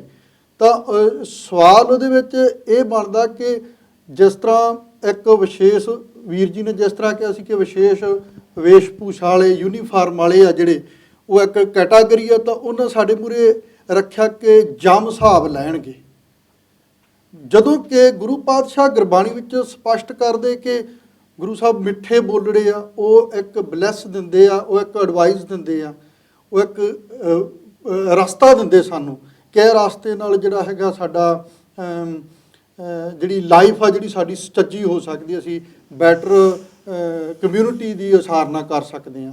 ਪਰ ਦੂਸਰੇ ਪਾਸੇ ਜਮਾਂ ਦੇ ਹਿਸਾਬ ਦਾ ਡਰ ਉਹ ਕਿਉਂ ਦੇ ਵਿੱਚ ਆ ਜਾਂਦਾ, ਤੇ ਜਦੋਂ ਕਿਉਂ ਖੜੀ ਕਰੀਦੀ ਸੀਗੀ ਤਾਂ ਜਮਾਂ ਦਾ ਡਰ ਆ ਜਾਂਦਾ ਸੀ। ਇਹਦੇ ਬਾਰੇ ਥੋੜ੍ਹਾ ਜਿਹਾ ਕਿ ਜਮ ਹੈ ਕਿ ਕਿਸ ਤਰ੍ਹਾਂ ਉਹ ਬੰਦੇ ਦਾ ਹਿਸਾਬ ਲੈਂਦਾ, ਕਿ ਉਹ ਇੱਕ ਨੈਚੁਰਲ ਯੂਨੀਵਰਸਲ ਐਕਟੀਵਿਟੀ ਪ੍ਰੋਸੈਸ ਹੈ ਜਾਂ ਉਹ ਕੋਈ ਇੱਕ ਸਾਕਸ਼ਾਤ ਅਥਾਰਟੀ ਹੈ, ਗੁਰਮਤ ਦੇ ਮੁਤਾਬਕ ਉਹ ਕਿਸ ਤਰ੍ਹਾਂ ਦੀ ਹੈ। ਦੇਖੋ, ਗੁਰਬਾਣੀ ਵਿੱਚ ਪ੍ਰਚਲਿਤ ਲਫ਼ਜ਼ਾਂ ਨੂੰ ਵਰਤਿਆ ਗਿਆ, ਜਿਹੜੀ ਵੋਕੈਬਲਰੀ ਹਜ਼ਾਰਾਂ ਸਾਲਾਂ ਤੋਂ ਚੱਲ ਰਹੀ ਜੀ, ਪਰ ਗੁਰੂ ਪਾਤਸ਼ਾਹ ਨੇ ਉਹਦੇ ਅਰਥ ਆਪਣੇ ਰੱਖੇ ਜੀ। ਜਿਵੇਂ ਕਿ ਆਉਂਦਾ ਅੰਨੇ ਸੇ ਨਾ ਆਖੀਆਂ ਜਿਨ ਮੁਖ ਲੋਇਣ ਨਾ ਹੈ, ਉਹਨਾਂ ਨੂੰ ਅੰਨਾ ਨਹੀਂ ਕਹਿੰਦੇ ਜਿਨ੍ਹਾਂ ਦੀਆਂ ਅੱਖਾਂ ਨਹੀਂ ਹੁੰਦੀਆਂ। ਅੰਨੇ ਸੇ ਹੀ ਨਾਨਕਾ ਖਸਮੋ ਕੁੱਥੇ ਜਾਏ, ਜਿਹੜੇ ਸੱਚ ਤੋਂ ਟੁੱਟ ਜਾਂਦੇ ਨੇ ਉਹਨਾਂ ਨੂੰ ਗੁਰੂ ਪਾਤਸ਼ਾਹ ਅੰਨਾ ਕਹਿੰਦੇ ਨੇ। ਇਹਦਾ ਮਤਲਬ ਗੁਰੂ ਪਾਤਸ਼ਾਹ ਲਫ਼ਜ਼ ਤੇ ਅੰਨਾ ਵਰਤਿਆ, ਪਰ ਅੰਨੇ ਦੇ ਅਰਥ ਆਪਣੇ ਰੱਖੇ। ਠੀਕ ਹੈ। ਇੰਝ ਹੀ ਜੰਬ ਦੇ ਅਰਥ ਗੁਰੂ ਪਾਤਸ਼ਾਹ ਕਹਿੰਦੇ ਨੇ, ਸ੍ਰੀ ਰਾਮ ਨਾਮਾ ਉਚਰ ਮੰਨਾ ਆਗੇ ਜੰਮ ਦਲ ਬਿਖਮ ਕਾ ਨਾ। ਇਹ ਆਗਿਆ ਦਾ ਮਤਲਬ ਕੀ ਹੈ? ਆਗਿਆ ਦਾ ਮਤਲਬ ਮਰਨ ਤੋਂ ਬਾਅਦ ਨਹੀਂ ਹੈ। ਗੁਰੂ ਪਾਤਸ਼ਾਹ ਕਹਿੰਦੇ ਨੇ ਤੂੰ ਆਪਣੇ ਜੀਵਨ ਵਿੱਚ ਸੱਚ ਨਾਲ ਜੀ। ਸ੍ਰੀ ਰਾਮ ਨਾਮਾ ਉਚਰ ਮੰਨਾ ਮੀਨਸ ਵਿਜ਼ਡਮ ਦੇ ਨਾਲ, ਸੁਮਤ ਦੇ ਨਾਲ, ਵਿਵੇਕ ਬੁੱਧੀ ਨਾਲ ਜੀ। ਵਰਨਾ ਤੇਰੇ ਚਾਰੋਂ ਪਾਸੇ ਸਰਵਰ ਪੰਖੀ ਹੇਕੜੋ ਫਾਹੀਵਾਲ 50। ਤੂੰ ਇੱਕ ਪੰਛੀ ਹੈ ਔਰ ਤੈਨੂੰ ਫਸਾਉਣ ਵਾਲੇ ਚਾਰੋਂ ਪਾਸੇ ਜਾਲ ਵਿਛੇ ਹੋਏ ਨੇ। ਮੀਨਸ ਉਹ ਜਿਹੜੇ ਔਗਣੀ ਖਿਆਲ ਆਉਂਦੇ ਨੇ ਨਾ ਸਾਨੂੰ, ਗੁਰਮਤਿ 'ਚ ਔਗਣੀ ਖਿਆਲ, ਔਗਣੀ ਸੁਭਾਅ ਨੂੰ ਜੰਮ ਕਹਿੰਦੇ ਨੇ। ਮਰਨ ਤੋਂ ਬਾਅਦ ਵਾਲੇ ਜੰਮ ਦਾ ਕਨਸੈਪਟ ਨਹੀਂ ਹੈ ਗੁਰਮਤਿ 'ਚ। ਜੋ ਜੰਮ ਆਏ ਕੇਸ ਗਏ ਪਟਕੇ, ਕੇਸ ਕਿਵੇਂ ਪਕੜੇਗਾ ਜੰਮ ਬਈ? ਜਦੋਂ ਸਰੀਰਕ ਤੌਰ ਤੇ ਮੈਨੂੰ ਸਾੜ ਹੀ ਦਿੱਤਾ ਤਾਂ ਕੇਸ ਕਿਵੇਂ ਪਕੜੇਗਾ? ਸੋ ਜੋ ਜੰਮ ਆਏ ਕੇਸ ਗਏ ਪਟਕੇ, ਇਹ ਗੁਰਮਤਿ ਦਾ ਕਨਸੈਪਟ ਹੈ। ਜਦੋਂ ਤੈਨੂੰ ਭੈੜਾ ਖਿਆਲ ਸੋਚਣੀ ਕਰਕੇ ਘਸੀਟਦਾ ਹੈ ਨਾ। ਸੋ ਇਹ ਸਾਨੂੰ ਜਦੋਂ ਬਾਣੀ ਜਿਉਂ ਪੜ੍ਹੀ ਜਾਵਾਂਗੇ ਤਾਂ ਬਾਣੀ 'ਚ ਸਮਝ ਆਉਂਦਾ ਜਾਏਗਾ। ਲਫ਼ਜ਼ ਤੇ ਵਰਤਿਆ, ਉਸ ਲਫ਼ਜ਼ ਦਾ ਮੈਨਾ ਨਿਕਲਿਆ ਡੀਮਨ ਥਾਟਸ, ਮੰਦੇ ਖਿਆਲ। ਹਾਂ, ਜੇ ਘਰ ਸਾਧਨਾ ਸੇਵਿਆ ਹਰ ਕੀ ਸੇਵਨ ਆਏ ਤੇ ਘਰ ਮਰਘਟ ਸਾਰਖੇ ਭੂਤ ਵਸਿਆ ਤਿਨ ਮਾਏ। ਉਹ ਉਸ ਵੇਲੇ ਭੂਤ ਹੈ, ਮਰਨ ਤੋਂ ਬਾਅਦ ਭੂਤ ਨਹੀਂ ਬਣੇਗਾ। ਇਹ ਜੀ ਮਰਨ ਤੋਂ ਬਾਅਦ ਜੰਮ ਨਹੀਂ ਆਣਗੇ, ਤੈਨੂੰ ਮੰਦੇ ਖਿਆਲ ਘਸੀਟਦੇ ਨੇ, ਇਹ ਤੇਰੇ ਵਾਸਤੇ ਜੰਮ ਨੇ। ਤਾਂ ਇਹਨਾਂ ਜਮਾਂ ਦਾ ਅੱਜ ਖਿਆਲ ਕਰ। ਜਮਾਂ ਤੋਂ ਮੁਕਤ ਹੋਣਾ ਮੀਨਸ ਅੱਜ ਜੀਵਦਿਆਂ ਮੁਕਤ ਅਵਸਥਾ, ਸਾਲਵੇਸ਼ਨ ਵਾਈਲ ਲਿਵਿੰਗ। ਇਹਦੇ ਉੱਤੇ ਸਾਡੀ ਪੁਸਤਕ ਤੁਹਾਨੂੰ ਬਾਹਰ ਮਿਲੇਗੀ, ਜੀਵਨ ਮੁਕਤ। ਅਸੀਂ ਗੁਰਬਾਣੀ ਅਨੁਸਾਰ ਆਵਾਗਮਨ, ਰੀਇਨਕਾਰਨੇਸ਼ਨ ਕਿਹਨੂੰ ਕਹਿੰਦੇ ਨੇ, ਪੁਨਰ ਜਨਮ ਕਿਹਨੂੰ ਕਹਿੰਦੇ ਨੇ, ਐਸੇ ਟੌਪਿਕਸ ਅਸੀਂ ਸਾਡੇ ਸੈਮੀਨਾਰਸ ਵਿੱਚ ਡਿਸਕਸ ਕਰਦੇ ਹਾਂ। ਔਰ ਪੁਸਤਕਾਂ ਸਾਡੀਆਂ ਸਾਰੀਆਂ ਜੀ ਜਿਹੜੀਆਂ ਮੈਨੂੰ ਸੰਤੁਸ਼ਟੀ ਹੋਈ ਤੁਹਾਡੇ ਇਸ ਜਵਾਬ ਤੋਂ। ਤੇ ਮੇਰਾ ਇਹਦੇ ਨਾਲ ਇੱਕ ਮਿਲਦਾ ਜੁਲਦਾ ਜਿਹਾ ਕੁਐਸਚਨ ਹੈਗਾ ਕਿ ਅੱਜ ਅਸੀਂ ਇੱਕ ਨਵੇਂ ਤਰੀਕੇ ਨਾਲ ਬੈਠੇ ਇੱਥੇ। ਮੈਂ ਪਹਿਲੀ ਵਾਰ ਇੱਥੇ ਬੈਠਾ ਤੁਹਾਡੇ ਨਾਲ ਇਸ ਸੈਮੀਨਾਰ ਦੇ ਵਿੱਚ, ਤੇ ਮੈਨੂੰ ਇੱਕ, ਕਿਉਂਕਿ ਯੂਰਪ ਦੇ ਵਿੱਚ ਇਹ ਤਰੀਕਾ ਕਾਫੀ ਕਾਮਯਾਬ ਆ। ਜਿਹੜੇ ਯੂਰਪੀਅਨ ਸੁਸਾਇਟੀਆਂ ਆਪਣੇ ਕੋਈ ਰਸਤੇ ਨਵੇਂ ਅਖਤਿਆਰ ਕਰਦੇ ਆ, ਤੇ ਇਹ ਕਾਫੀ ਕਾਮਯਾਬ ਆ। ਪਰ ਜਿਵੇਂ ਮੈਂ ਪਹਿਲਾਂ ਬੇਨਤੀ ਕੀਤੀ ਆ ਕਿ ਜਦੋਂ ਅਸੀਂ ਸਿੱਖ ਕੌਮ ਨੂੰ ਫੋਕਸ ਕਰਦੇ ਉਹਦੀ ਸੈਚੂਏਸ਼ਨ ਤੇ ਸਾਰੀ ਦੀ ਦੇ ਉੱਤੇ, ਤੇ ਇੱਕ ਮੇਰਾ ਵਿਚਾਰ ਆ, ਇਹ ਮੈਂ ਗਲਤ ਵੀ ਸੋਚ ਸਕਦਾ, ਤੇ ਮੈਨੂੰ ਐਂ ਲੱਗਦਾ ਕਿ ਅਸੀਂ ਜਦੋਂ ਉਹ ਸਨਾਤਨੀ ਵਿਚਾਰ ਨੂੰ ਲੈ ਕੇ ਹੀ ਇੱਕ ਤਰਫੀ ਵਿਚਾਰ ਦਿੰਦੇ ਰਹੇ, ਤੇ ਉਹਦੇ ਵਿੱਚ ਉਹ ਇੱਕ ਬੰਦੇ ਦੀ ਫਿਲਾਸਫੀ ਜਿਹੜੀ ਇੱਕ ਬਿਲਕੁਲ ਜਨ ਸਧਾਰਨ ਆਦਮੀ ਜਿਹੜਾ ਕਦੇ ਏਕਮਕਾਰ ਜਾਂ ਵਾਹਿਗੁਰੂ ਸ਼ਬਦ ਦੇ ਅਰਥ ਜਾਂ ਗੁਰਬਾਣੀ ਦੇ ਇੱਕ ਵੀ ਸ਼ਬਦ ਦੇ ਅਰਥ ਨਹੀਂ ਸੁਣੇ, ਉਹ ਅਚਾਨਕ ਜਦੋਂ ਜਾ ਕੇ ਪੰਡਾਲ 'ਚ ਬਹਿੰਦਾ ਇੱਕ ਯੂਨੀਫਾਰਮ ਸੋ ਕਾਲਡ ਪੀਪਲਸ ਦੇ ਸਾਹਮਣੇ, ਤਾਂ ਮਿਸਗਾਈਡ ਹੋ ਕੇ ਇੱਕ ਜਿਹੜੀ ਹੈਗੀ ਰੌਂਗ ਪਾਥ ਤਾਂ ਨਹੀਂ ਕਿ ਅਸੀਂ ਅਖਤਿਆਰ ਕਰ ਰਹੇ। ਸਾਡੀ ਭੇਡਾ ਚਾਲ ਤੇ ਬਣ ਗਈ ਹੈ ਜੀ, ਔਰ ਇਸ ਭੇਡਾ ਚਾਲ ਵਿੱਚ ਅਸੀਂ ਇੱਕ ਗੱਲ ਹੋਰ ਮਿਸ ਕਰ ਰਹੇ ਹਾਂ। ਜੀ ਜਿਵੇਂ ਲੋਕ ਬਿਹੇਵ ਕਰਦੇ ਨੇ ਉਹ ਤਾਂ ਮੈਂ ਭੇਡਾ ਚਾਲ ਵਿੱਚ ਕਾਪੀ ਕਰ ਲਿਆ, ਜੀ ਲੇਕਿਨ ਇੱਕ ਕੰਮ ਹੋ ਸਕਦਾ ਸੀ, ਉਹ ਹੈ ਕਿ ਜਿਸ ਗੁਰੂ ਗ੍ਰੰਥ ਸਾਹਿਬ ਨੂੰ ਮੈਂ ਮੱਥਾ ਟੇਕ ਰਿਹਾ ਉਹਨੂੰ ਤੇ ਪੜ੍ਹ ਕੇ ਵੇਖਾਂ। ਜੀ ਧੰਨਵਾਦ। ਸੋ ਗੁਰੂ ਗ੍ਰੰਥ ਸਾਹਿਬ ਨੂੰ ਮੱਥਾ ਟੇਕਿਆ ਪਰ ਭੇਡਾ ਚਾਲ ਚੱਲਦਾ ਰਿਹਾ। ਜੇ ਮੈਂ ਗੁਰੂ ਨੂੰ ਪੜ੍ਹਦਾ ਤਾਂ ਗੁਰੂ ਮੈਨੂੰ ਸਮਝਾ ਦਿੰਦਾ ਕਿ ਤੂੰ ਭੇਡਾ ਚਾਲ ਚੱਲ ਰਿਹਾ, ਇਸ ਮਾਰਗ ਤੋਂ ਹਟ, ਮੰਨੈ ਮਗ ਨਾ ਚੱਲੈ ਪੰਥ, ਤੂੰ ਜਮਾ ਦੇ ਪੰਥ ਤੇ ਨਾ ਚੱਲਿਆ ਕਰ, ਤਾਂ ਉਹ ਭੇਡਾ ਚਾਲ ਤੋਂ ਮੈਂ ਛੁੱਟ ਸਕਦਾ ਸੀ। ਸੋ ਤੁਹਾਡੀ ਗੱਲ ਬਿਲਕੁਲ ਠੀਕ ਹੈ ਕਿ ਅਸੀਂ ਜਦੋਂ ਭੀੜ ਨੂੰ, ਲੋਕਾਂ ਦੀ ਪ੍ਰੈਕਟਿਸ ਨੂੰ ਫੋਲੋ ਕਰਦੇ ਹਾਂ, ਤਾਂ ਗੁਰਮਤ ਦਾ ਸਿਧਾਂਤ ਸਾਹਮਣੇ ਆਉਂਦਾ ਹੈ ਕਿ ਲੋਕ ਔਗੁਣਾ ਕੀ ਬੰਨੈ ਗੰਠੜੀ, ਗੁਣ ਨਾ ਵਿਆਜੈ ਕੋਏ। ਲੋਕਾਂ ਨੂੰ ਫੋਲੋ ਨਾ ਕਰਿਆ ਕਰ, ਗੁਰੂ ਨੂੰ, ਗੁਰਬਾਣੀ ਨੂੰ, ਗੁਰੂ ਗ੍ਰੰਥ ਸਾਹਿਬ ਨੂੰ ਪੜ੍ਹ ਕੇ ਸਮਝਿਆ ਕਰ, ਸਹੀ ਮੈਨੇ 'ਚ ਜੀਵਨੀ ਕੀ ਹੁੰਦੀ ਹੈ। ਥੈਂਕਸ। ਤੁਹਾਡਾ ਕੀ ਨਾਂ ਦੱਸਿਆ ਹੈ? ਹਰਿੰਦਰਪਾਲ ਸਿੰਘ ਜੀ। ਹਰਿੰਦਰਪਾਲ ਸਿੰਘ ਜੀ, ਹਾਂਜੀ। Thanks for so nice sharing and good question. ਧੰਨਵਾਦ ਜੀ। ਮੈਨੂੰ ਮਤਲਬ ਮੈਂ ਨਾ 15 ਸਾਲ ਪਹਿਲਾਂ ਤੁਹਾਡੀ ਇੱਕ ਕੈਸਟ ਆਈ ਸੀਗੀ, ਬਲਦ ਪੱਖਾ ਵਜ ਫੀਲ ਰਵਾਬੀ ਕਊਆ ਤਾਲ ਵਜਾ, ਪਹਿਰ ਚੋਲਣਾ ਗਧਾ ਨਾਚੇ, ਤੇ ਉਹਦੇ ਸ਼ਬਦ ਦੇ ਅਰਥ ਨਹੀਂ ਸੀ ਮੈਨੂੰ ਸਮਝ ਲਾ, ਲੂਕੀ ਸ਼ਬਦ ਦੇ ਨਹੀਂ ਸਰ। ਤੁਸੀਂ ਬਹੁਤ ਬਰੀਕੀ ਨਾਲ ਐਨਾਲਿਸਿਸ ਕੀਤਾ ਸੀ, ਤੇ ਉਹ ਮੈਂ ਦੱਸਣਾ ਚਾਹੁੰਦਾ ਤੁਹਾਨੂੰ ਵੀ ਮੈਂ 15 ਸਾਲ ਉਦੋਂ ਮੈਂ ਉਹਨੂੰ ਪੜ੍ਹ ਕੇ ਫਿਰ ਮੈਂ ਉਹਦੇ ਅਰਥ ਇੱਥੇ ਕੀਤੇ ਸੀ ਸੇਮ। ਵਾਹ ਜੀ ਵਾਹ, ਥੈਂਕਸ। ਆਈ ਐਪਰੀਸ਼ੀਏਟ ਤੁਸੀਂ ਬਾਣੀ ਦੇ। ਵਾਹਿਗੁਰੂ ਜੀ ਕਾ ਖਾਲਸਾ, ਵਾਹਿਗੁਰੂ ਜੀ ਗੁਸਤਾਖੀ ਮਾਫ। ਥੈਂਕਸ। ਸਵਾਲ ਇਹ ਹੈਗਾ, ਮੈਂ ਤੁਹਾਡੇ ਨਾਲ ਪਹਿਲਾਂ ਵੀ ਗੱਲ ਕੀਤੀ ਸੀ ਵੀ ਅਸੀਂ ਲੋਕ ਪਾਠ ਕਰਦੇ ਹਾਂ, ਕੋਈ ਕਹਿੰਦਾ 5 ਬਾਣੀਆਂ, ਕੋਈ ਕਹਿੰਦਾ 7, ਉਹ ਤੁਸੀਂ ਕਹਿੰਦੇ ਨਾ ਵੀ ਅਸੀਂ ਡਰ ਕੇ ਕਰਦੇ ਹਾਂ ਵੀ ਜੇ ਨਹੀਂ ਹੋਈਆਂ ਅਸੀਂ ਐਜ਼ ਅ ਤੋਤਾ ਰਟਨ ਕਰਦੇ ਹਾਂ, ਅਸੀਂ ਉਹਨਾਂ ਦੇ ਮਤਲਬ ਨਹੀਂ ਸਮਝਦੇ ਹਾਂ, ਤੇ ਉਹ ਮਤਲਬ ਸਮਝਦੇ ਜਿਹੜੇ ਪ੍ਰਚਲਿਤ ਹੈਗੇ ਆ, ਖੋਲ ਕੇ ਨਹੀਂ ਸਮਝਦੇ। ਡਰ ਕੇ ਕੌਣ ਕਰਦਾ? ਕਿਉਂਕਿ ਜਿੱਦਾਂ ਕਹਿ ਦਿੰਦੇ ਆ ਵੀ ਤੁਸੀਂ ਇਹ ਪਾਠ ਕਰਨਾ ਹੈ, ਇਹ ਸਵੇਰ ਦਾ ਨਿਤਨੇਮ ਹੈਗਾ, ਇਹ ਤੁਹਾਡੇ ਕੋਲ ਨਹੀਂ ਹੋਇਆ, ਤੁਸੀਂ ਉਹ ਫਟਾਫਟ ਇੱਕ ਰੂਟੀਨ ਬਣ ਜਾਂਦੀ ਵੀ ਅਸੀਂ ਖ਼ਤਮ ਕਰਨਾ, ਇਹ ਸਾਡਾ ਨਿਤਨੇਮ ਹੈਗਾ, ਇਹ ਸਾਡਾ ਕਰਨਾ ਜ਼ਰੂਰੀ ਹੈਗਾ। ਉਹ ਇੱਕ ਕਿਸਮ ਨਾਲ ਕੋਈ ਨਾ ਕੋਈ ਤਾਂ ਜਾਂ ਡਰ ਆ ਜਾਂ ਕੋਈ ਰੂਟੀਨ ਆ ਵੀ ਇਹ ਕਰਨਾ, ਉਹਨੂੰ ਸਮਝਦੇ ਨਹੀਂ ਹੈਗੇ ਅਸੀਂ। ਉਹਦੇ 'ਚ ਤੁਸੀਂ ਆਪਣਾ ਜਦੋਂ ਕੁਐਸਚਨ ਕਰ ਰਹੇ ਹੋ ਨਾ, ਤਾਂ ਤੁਸੀਂ ਕੁਐਸਚਨ ਕਰ ਰਹੇ ਹੋ ਤੁਸੀਂ ਨਹੀਂ, ਮੈਂ ਆ ਕਹਿ ਰਹੀ ਹਾਂ ਵੀ ਅਸੀਂ ਮੈਂ ਇਨਸਿਕਿਉਰ ਨਹੀਂ ਫੀਲ ਕਰ ਰਿਹਾ, ਲੇਕਿਨ ਉਹ ਕਿਉਂਕਿ ਟੀਵੀ ਟੈਲੀਕਾਸਟ ਜਾਣਾ ਤਾਂ ਲੋਕਾਂ ਸਮਝਣਗੇ ਜਿਵੇਂ ਅਸੀਂ ਕਹਿੰਦੇ ਆ ਡਰ ਕੇ ਪਾਠ ਕਰੋ, ਅਸੀਂ ਕਹਿੰਦੇ ਆ ਤੁਸੀਂ ਨਹੀਂ ਕਹਿ ਰਹੇ ਵੀ ਆਮ ਨਾਰਮਲੀ ਹੈਗਾ ਵੀ ਇਹ ਇੰਨਾ ਪਾਠ ਕਰਨਾ ਹੈ, ਸਵੇਰ ਦੇ ਟਾਈਮ ਦਾ ਪਾਠ ਹੈ, ਕਈ ਵਾਰੀ ਟਾਈਮ ਘੱਟ ਹੁੰਦਾ, ਸਾਨੂੰ ਇਹ ਹੁੰਦਾ ਵੀ ਪਾਠ ਕਰਨਾ ਹੈਗਾ ਤੇ ਫਟਾਫਟ ਇਹ ਕੰਪਲੀਟ ਕਰ ਲਈਏ। ਕਈ ਵਾਰੀ ਅਸੀਂ ਉਹਦਾ ਮਤਲਬ ਸਮਝਣ ਦੀ ਕੋਸ਼ਿਸ਼ ਨਹੀਂ ਕਰਦੇ ਹੈਗੇ। ਜਿਸ ਤਰ੍ਹਾਂ ਇੱਕ ਤੁਸੀਂ ਸੁਖਮਨੀ ਸਾਹਿਬ ਦੇ ਵਿੱਚੋਂ ਤੁਕ ਦਾ ਅਰਥ ਪੁੱਛਿਆ ਸੀ, ਪ੍ਰਚਲਿਤ ਜਿਹੜਾ ਦੱਸਿਆ, ਜਿਹੜੇ ਅਸੀਂ ਲੋਕ ਸਾਰੇ ਸਮਝਦੇ, ਮੈਂ ਵੀ ਇਹੀ ਅਰਥ ਸਮਝਦੀ ਸੀ ਜਿਹੜਾ ਇਹਨਾਂ ਨੇ ਦੱਸਿਆ ਹੈਗਾ। ਅਸੀਂ ਇਹ ਸਮਝਣ ਦੀ ਕੋਸ਼ਿਸ਼ ਨਹੀਂ ਕਰ ਰਹੇ। ਇਹੀ ਸਵਾਲ ਸੀ ਮੇਰਾ ਤੁਹਾਨੂੰ ਵੀ ਅਸੀਂ ਗੁਰਬਾਣੀ ਪੜ੍ਹ ਰਹੇ ਹਾਂ, ਰੋਜ਼ ਪੜ੍ਹ ਰਹੇ ਹਾਂ, ਬਿਨਾਂ ਸਮਝੇ ਪੜ੍ਹ ਰਹੇ ਹਾਂ, ਜ਼ਰੂਰੀ ਕੀ ਹੈ ਹਰ ਵੇਲੇ ਉਹ ਰਿਪੀਟ ਕਰੀ ਜਾਣਾ ਰੂਟੀਨ ਦੇ ਨਾਲ, ਉਹਨੂੰ ਸਮਝਣਾ ਜ਼ਿਆਦਾ ਜ਼ਰੂਰੀ ਹੈ। ਸਮਝਣਾ ਬਹੁਤ ਜ਼ਰੂਰੀ। ਸਾਨੂੰ ਗੁਰੂ ਪਾਤਸ਼ਾਹ ਕਹਿੰਦੇ ਨੇ क्या पढ़िए क्या गुणिए क्या वेद पुराना सुनिए, पढ़े सुने क्या होई जो सहज ना मिले सोई। जे मेरे अंदर सहज ही नहीं आया तब पढ़ना गुणना संसार की कार है। पाठ पढ़ियो और वेद विचार्यो निवल पोयगम साधे, पंच जनासो संग ना छुटके अधिक अंग बाधे, प्यारे इन विद मिलन ना जाई। सिर्फ पढ़न दे नाल नहीं, पढ़ के उसनू पढ़ना माड़ी गल नहीं, ਇਹ ਵੀ ਨਹੀਂ ਕਿ ਮੈਂ ਵਿਚਾਰਦਾ ਨਹੀਂ ਆ ਤੇ ਛੋੜ ਹੀ ਦਿਆਂ। ਸੋ ਇਨੀਸ਼ੀਅਲ ਸਟੇਜ ਤੇ ਬੱਚਾ ਪਾਠ ਵੀ ਕਰਦਾ ਹੈ, ਤੋਤਾ ਰਟਨੀ ਵਾਂਗੂ ਵੀ ਕਰਦਾ ਹੈ ਨਾ, ਕੋਈ ਗੱਲ ਨਹੀਂ। ਲੇਕਿਨ ਕਦੋਂ ਤੱਕ? ਸੋ ਜਿਸ ਏਜ ਗਰੁੱਪ ਤੇ ਆ ਕੇ ਸਾਨੂੰ ਸਮਝਣਾ ਚਾਹੀਦਾ ਹੈ ਔਰ ਉਹਨੂੰ ਪ੍ਰੈਕਟੀਕਲ ਜੀਣਾ ਚਾਹੀਦਾ ਹੈ, ਤਾਂ ਸਾਡਾ ਫਰਜ਼ ਬਣਦਾ ਹੈ ਕਿ ਚਿਮ ਚਿਮ ਵਰਸੈ ਅੰਮ੍ਰਿਤ ਤਾਰਾ ਮਨ ਪੀਵੈ ਸੁਣ ਸ਼ਬਦ ਵਿਚਾਰਾ। ਸਾਨੂੰ ਸ਼ਬਦ ਵਿਚਾਰ ਕਰਨੀ ਚਾਹੀਦੀ ਹੈ, ਸ਼ਬਦ ਵਿਚਾਰ ਦੀ ਮੈਕਸਿਮਮ ਸਾਂਝ ਹੋਣੀ ਚਾਹੀਦੀ ਹੈ ਔਰ ਸ਼ਬਦ ਵਿਚਾਰ ਹੀ ਸਾਡਾ ਜੀਵਨ ਬਦਲਾਏਗੀ। ਵਰਨਾ ਸਤਿਗੁਰੂ ਨੂੰ ਸਭ ਕੋ ਦੇਖਦਾ ਜੇਤਾ ਜਗਤ ਸੰਸਾਰ, ਡਿਠੇ ਮੁਕਤ ਨਾ ਹੋਵੇ ਜਿਚਰ ਸ਼ਬਦ ਨਾ ਕਰੇ ਵਿਚਾਰ, ਹੈ ਨਾ। ਸਾਨੂੰ ਗੁਰਬਾਣੀ ਵਿੱਚ ਕਿਤੇ ਵੀ ਤੋਤਾ ਰਟਨੀ ਨਹੀਂ ਸਿਖਾਈ। ਸਾਨੂੰ ਗੁਰਬਾਣੀ 'ਚ ਕਿਤੇ ਵੀ ਨਹੀਂ ਕਿਹਾ ਕਿ ਤੂੰ ਡਰ ਕੇ ਪਾਠ ਕਰਨਾ ਹੈ। ਅਸੀਂ ਪਾਠ ਕਰਦੇ ਹਾਂ ਸਮਝਣ ਵਾਸਤੇ। ਨਾਰਮਲੀ ਇਹ ਹੋ ਜਾਂਦਾ ਨਾ, ਜਦੋਂ ਤੁਸੀਂ ਜਦੋਂ ਪਾਠ ਕਰਦੇ ਆ ਸਵੇਰ ਦਾ, ਇਹ ਨਿਤਨੇਮ ਦੀ ਬਾਣੀ ਸਵੇਰ ਦੀ ਹੈਗੀ, ਕੋਈ ਕੰਮ ਜ਼ਰੂਰੀ ਹੁੰਦਾ, ਬੰਦਾ ਉਹ ਹੁੰਦਾ ਵੀ ਕਿਸਮ ਨਾਲ ਰੂਟੀਨ ਖਤਮ ਕਰਕੇ ਤੇ ਆਪਾਂ ਆਪਣਾ ਕੰਮ ਸ਼ੁਰੂ ਕਰਨਾ ਹੈਗਾ। ਔਰ ਮੈਂ ਬਹੁਤ ਸਾਰੇ ਲੋਕਾਂ ਨੂੰ ਹੈਗਾ, ਸ਼ਾਇਦ ਐਟਲੀਸਟ ਮੈਨੂੰ ਤਾਂ ਇਹ ਵੀ ਕਈ ਚੀਜ਼ਾਂ ਅਸੀਂ ਪੜ੍ਹਦੇ ਹਾਂ, ਬਹੁਤ ਸਾਲ ਹੋ ਗਏ ਪੜ੍ਹਦਿਆਂ ਨੂੰ, ਉਹਨਾਂ ਦਾ ਅਸਲੀ ਮਤਲਬ ਨਹੀਂ ਸਮਝ ਆਇਆ। ਬਸ ਉਹਨੂੰ ਰੂਟੀਨ ਦੇ ਨਾਲ ਸਵੇਰੇ ਤੇ ਸ਼ਾਮੀ ਕਰ ਲਿਆ ਤੇ ਚਲੋ ਜੀ ਵਾਹਿਗੁਰੂ ਜੀ ਕਾ ਖਾਲਸਾ ਵਾਹਿਗੁਰੂ ਜੀ ਕੀ ਫਤਿਹ ਕਹਿ ਕੇ ਅਸੀਂ ਫ੍ਰੀ ਹੋ ਜਾਂਦੇ ਵੀ ਇਹ ਮੈਂ ਕਰ ਲਿਆ ਹੈਗਾ।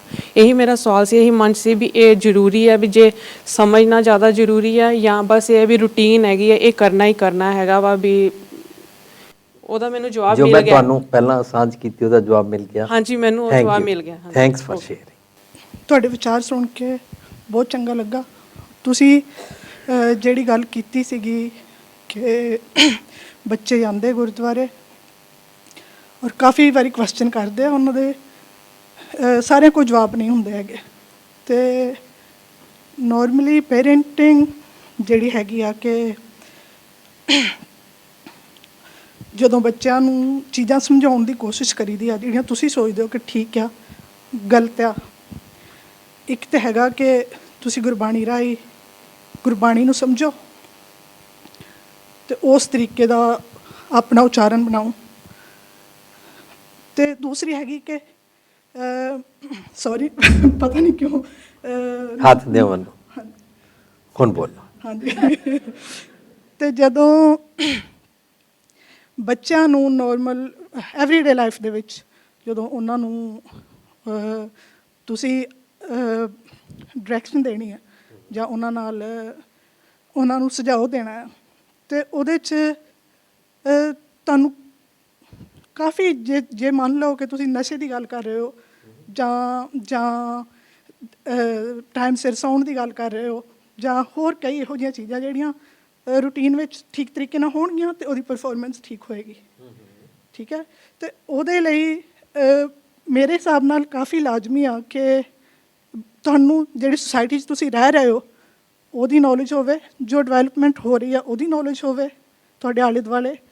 ਅਤੇ ਇਹ ਕਾਫੀ ਵਾਰੀ ਹੋ ਸਕਦਾ ਕਿ ਕੰਸੈਪਟ ਇਸ ਤਰ੍ਹਾਂ ਦਾ ਹੋਵੇ ਕਿ ਸਾਡੇ ਸਿੱਖਾਂ ਵਿੱਚ ਜਾਂ ਸਾਡੀ ਕਮਿਊਨਿਟੀ 'ਚ ਇਸ ਤਰ੍ਹਾਂ ਨਹੀਂ ਕਰਦੇ। ਅਸੀਂ ਕਾਫੀ ਵਾਰੀ ਹੋ ਸਕਦਾ ਬੱਚਿਆਂ ਨੂੰ ਰੋਕਦੇ ਵੀ ਹਾਂ ਕਿ ਤੁਸੀਂ ਇੱਥੇ ਨਹੀਂ ਜਾਓ, ਇੱਥੇ ਹਿੱਸਾ ਨਹੀਂ ਲਓ, ਕਿਉਂਕਿ ਉੱਥੇ ਤੁਹਾਡੇ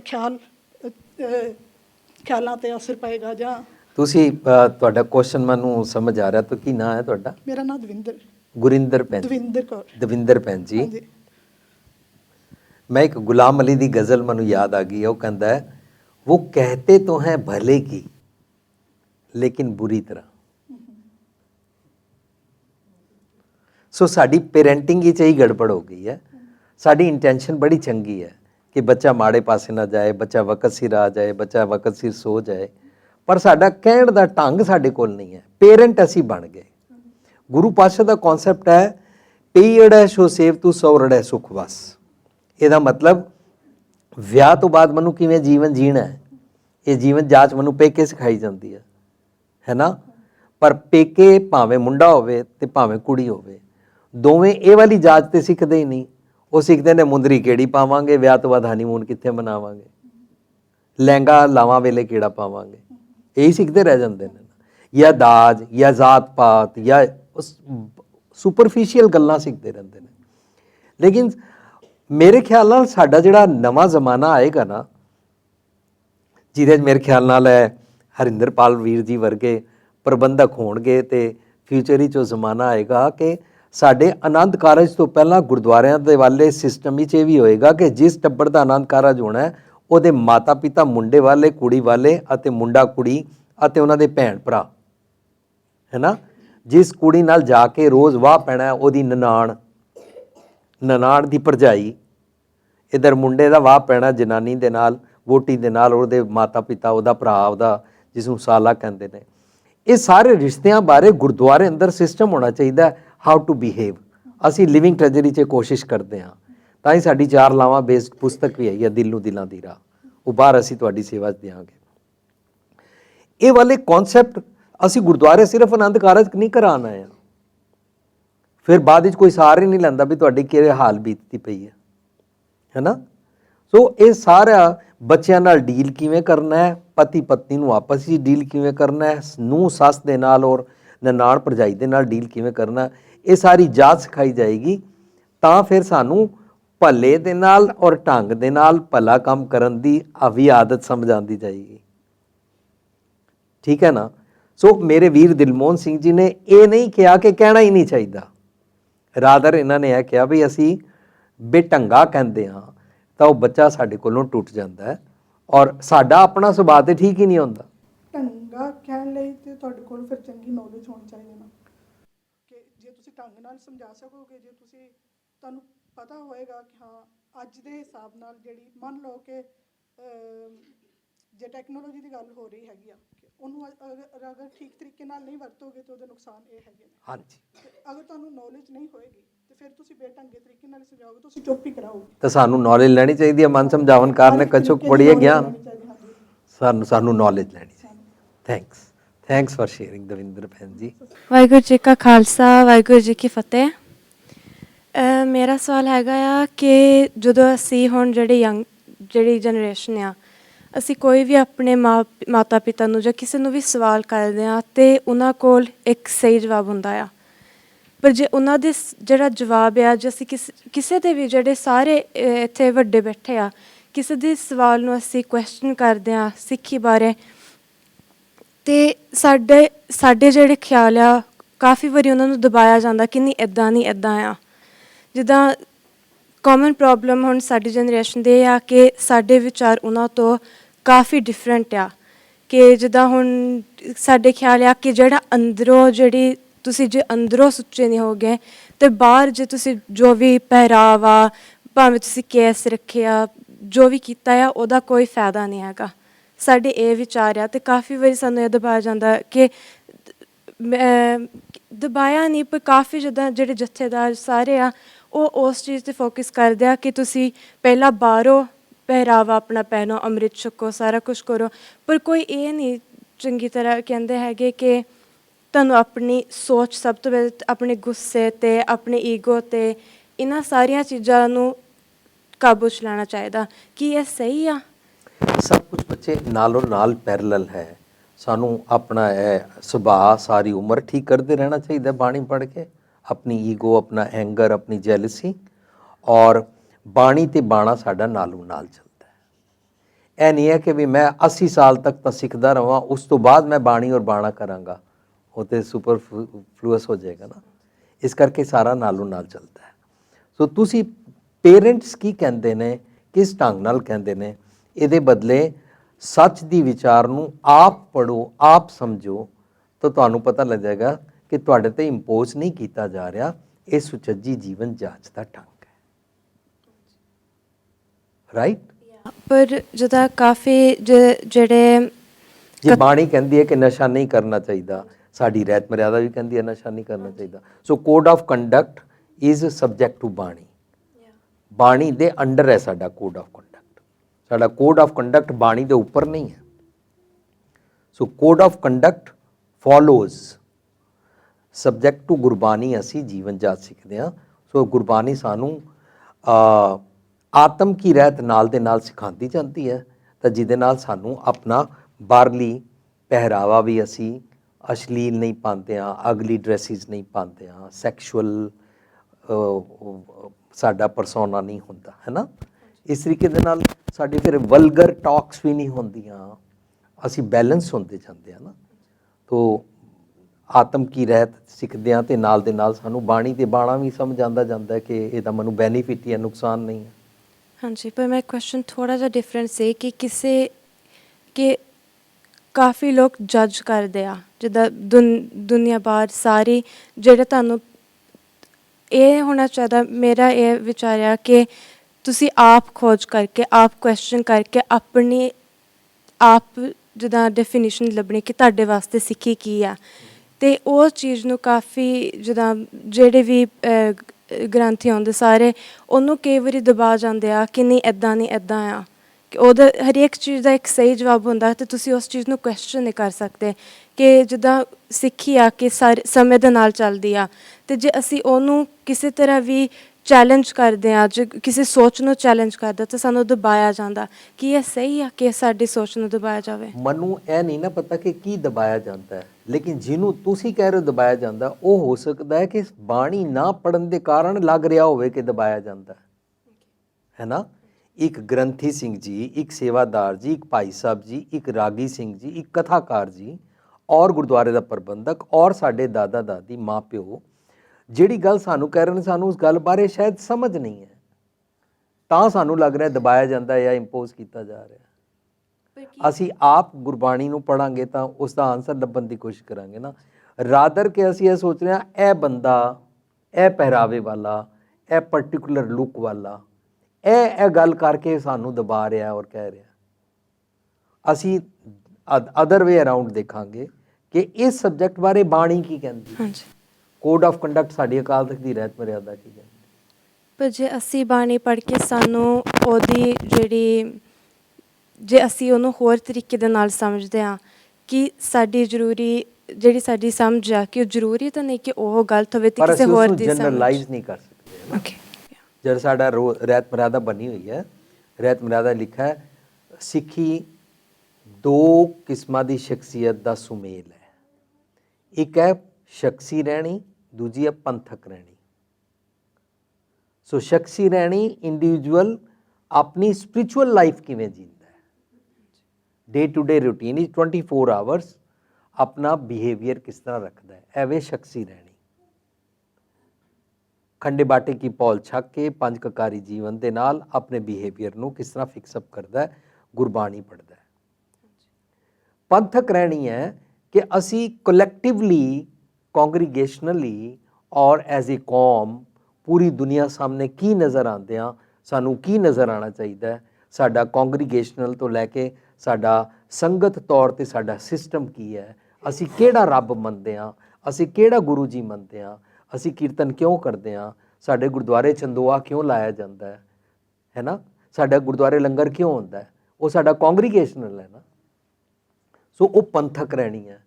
ਸਾਡੀ ਪੁਸਤਕ ਹੈ, ਇੱਕ ਵਾਰ ਤੁਹਾਨੂੰ ਮਿਲੇਗੀ, legacy of Guru in English ਔਰ ਪੰਜਾਬੀ 'ਚ ਵਿਰਾਸਤ, ਉਹਦੇ 'ਚ ਸਾਰੇ ਕੁਐਸਚਨਸ ਦੇ ਤੁਹਾਨੂੰ ਆਨਸਰ ਮਿਲਣਗੇ। So that means individually I am responsible for my activities, but other than that ਪੂਰਾ ਵਰਲਡ ਮੈਨੂੰ ਦੇਖ ਰਿਹਾ ਅਤੇ ਮੈਂ ਇੱਕ ਕੌਮ ਨੂੰ ਵੀ ਰੈਫਰ ਕਰਦਾ ਹਾਂ। ਜਿਵੇਂ ਡਾਕਟਰ ਕਿਸੇ ਕੌਮ ਨੂੰ ਰੈਫਰ ਕਰਦਾ ਹੈ, ਨਰਸ ਕਿਸੇ ਕੌਮ ਨੂੰ ਰੈਫਰ ਕਰਦੀ ਹੈ, ਪਾਇਲਟ ਕਿਸੇ ਕੌਮ ਨੂੰ ਰੈਫਰ ਕਰਦਾ ਹੈ, ਕਰੈਕਟ। ਇਸ ਕਰਕੇ ਉਹਨਾਂ ਦੀ ਐਡਰੈਸ ਬੋਲਦੀ ਹੁੰਦੀ ਹੈ ਇਹ ਕਿਹੜੇ ਗਰੁੱਪ ਨੂੰ ਰੈਫਰ ਕਰ ਰਿਹਾ। ਇੰਝ ਨਹੀਂ ਹੈ ਕਿ ਇੱਕ ਪਾਇਲਟ ਸ਼ਰਾਬ ਪੀ ਕੇ ਪਲੇਨ ਚਲਾਵੇ, ਦੂਜਾ ਪਾਇਲਟ ਸ਼ਰਾਬ ਪੀਤੇ ਬਿਨਾਂ ਚਲਾਵੇ, ਇੰਝ ਨਹੀਂ ਹੋ ਸਕਦਾ ਨਾ। ਪੂਰੇ ਵਰਲਡ ਵਾਈਡ ਇੱਕੋ ਹੀ ਆਈਟਾ ਦਾ ਲਾਅ ਹੈ ਨਾ ਕਿ ਕੋਈ ਵੀ ਪਾਇਲਟ ਸ਼ਰਾਬ ਪੀ ਕੇ ਨਹੀਂ ਚਲਾ ਸਕਦਾ। ਕਿਉਂ? ਕਿਉਂਕਿ ਉਹਨਾਂ ਨੂੰ ਪਤਾ ਹੈ ਇਹਦੇ ਪਿੱਛੇ ਬੜੇ ਲੋਕਾਂ ਦੀ ਲਾਈਫ ਹੈ। ਉਹ ਕਹਿੰਦੇ ਨੇ ਪਾਇਲਟ ਪ੍ਰੋਪਰਲੀ ਸੁੱਤਾ ਵੀ ਹੋਵੇ, ਉਹਦੀ ਨੀਂਦ ਲੈਕਿੰਗ ਵੀ ਨਾ ਹੋਵੇ, ਉਹ ਸ਼ਰਾਬ ਵੀ ਨਾ ਪੀਂਦਾ ਹੋਵੇ, ਉਹ ਨਹਾਤਾ ਧੋਤਾ ਵੀ ਹੋਵੇ ਔਰ ਉਹਨੇ ਪਰਟੀਕੂਲਰ ਐਡਰੈਸ ਵੀ ਪਾਈ ਹੋਵੇ।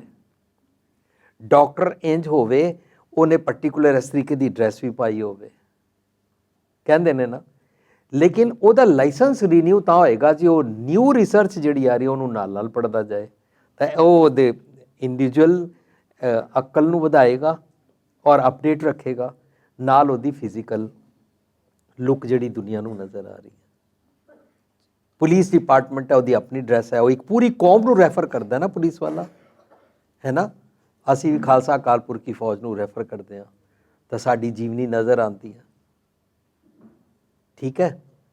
ਸੋ ਉਹ ਇੰਪੋਜ਼ ਨਹੀਂ ਕਰਦੇ ਨੇ, ਉਹਨੂੰ ਆਪਣੇ ਐਂਗਲ ਤੋਂ ਸਮਝਣਾ ਵੀ ਇਹਨੇ ਮੈਨੂੰ ਇੰਝ ਕਿਹਾ ਕਿਉਂ ਹੈ ਨਾ।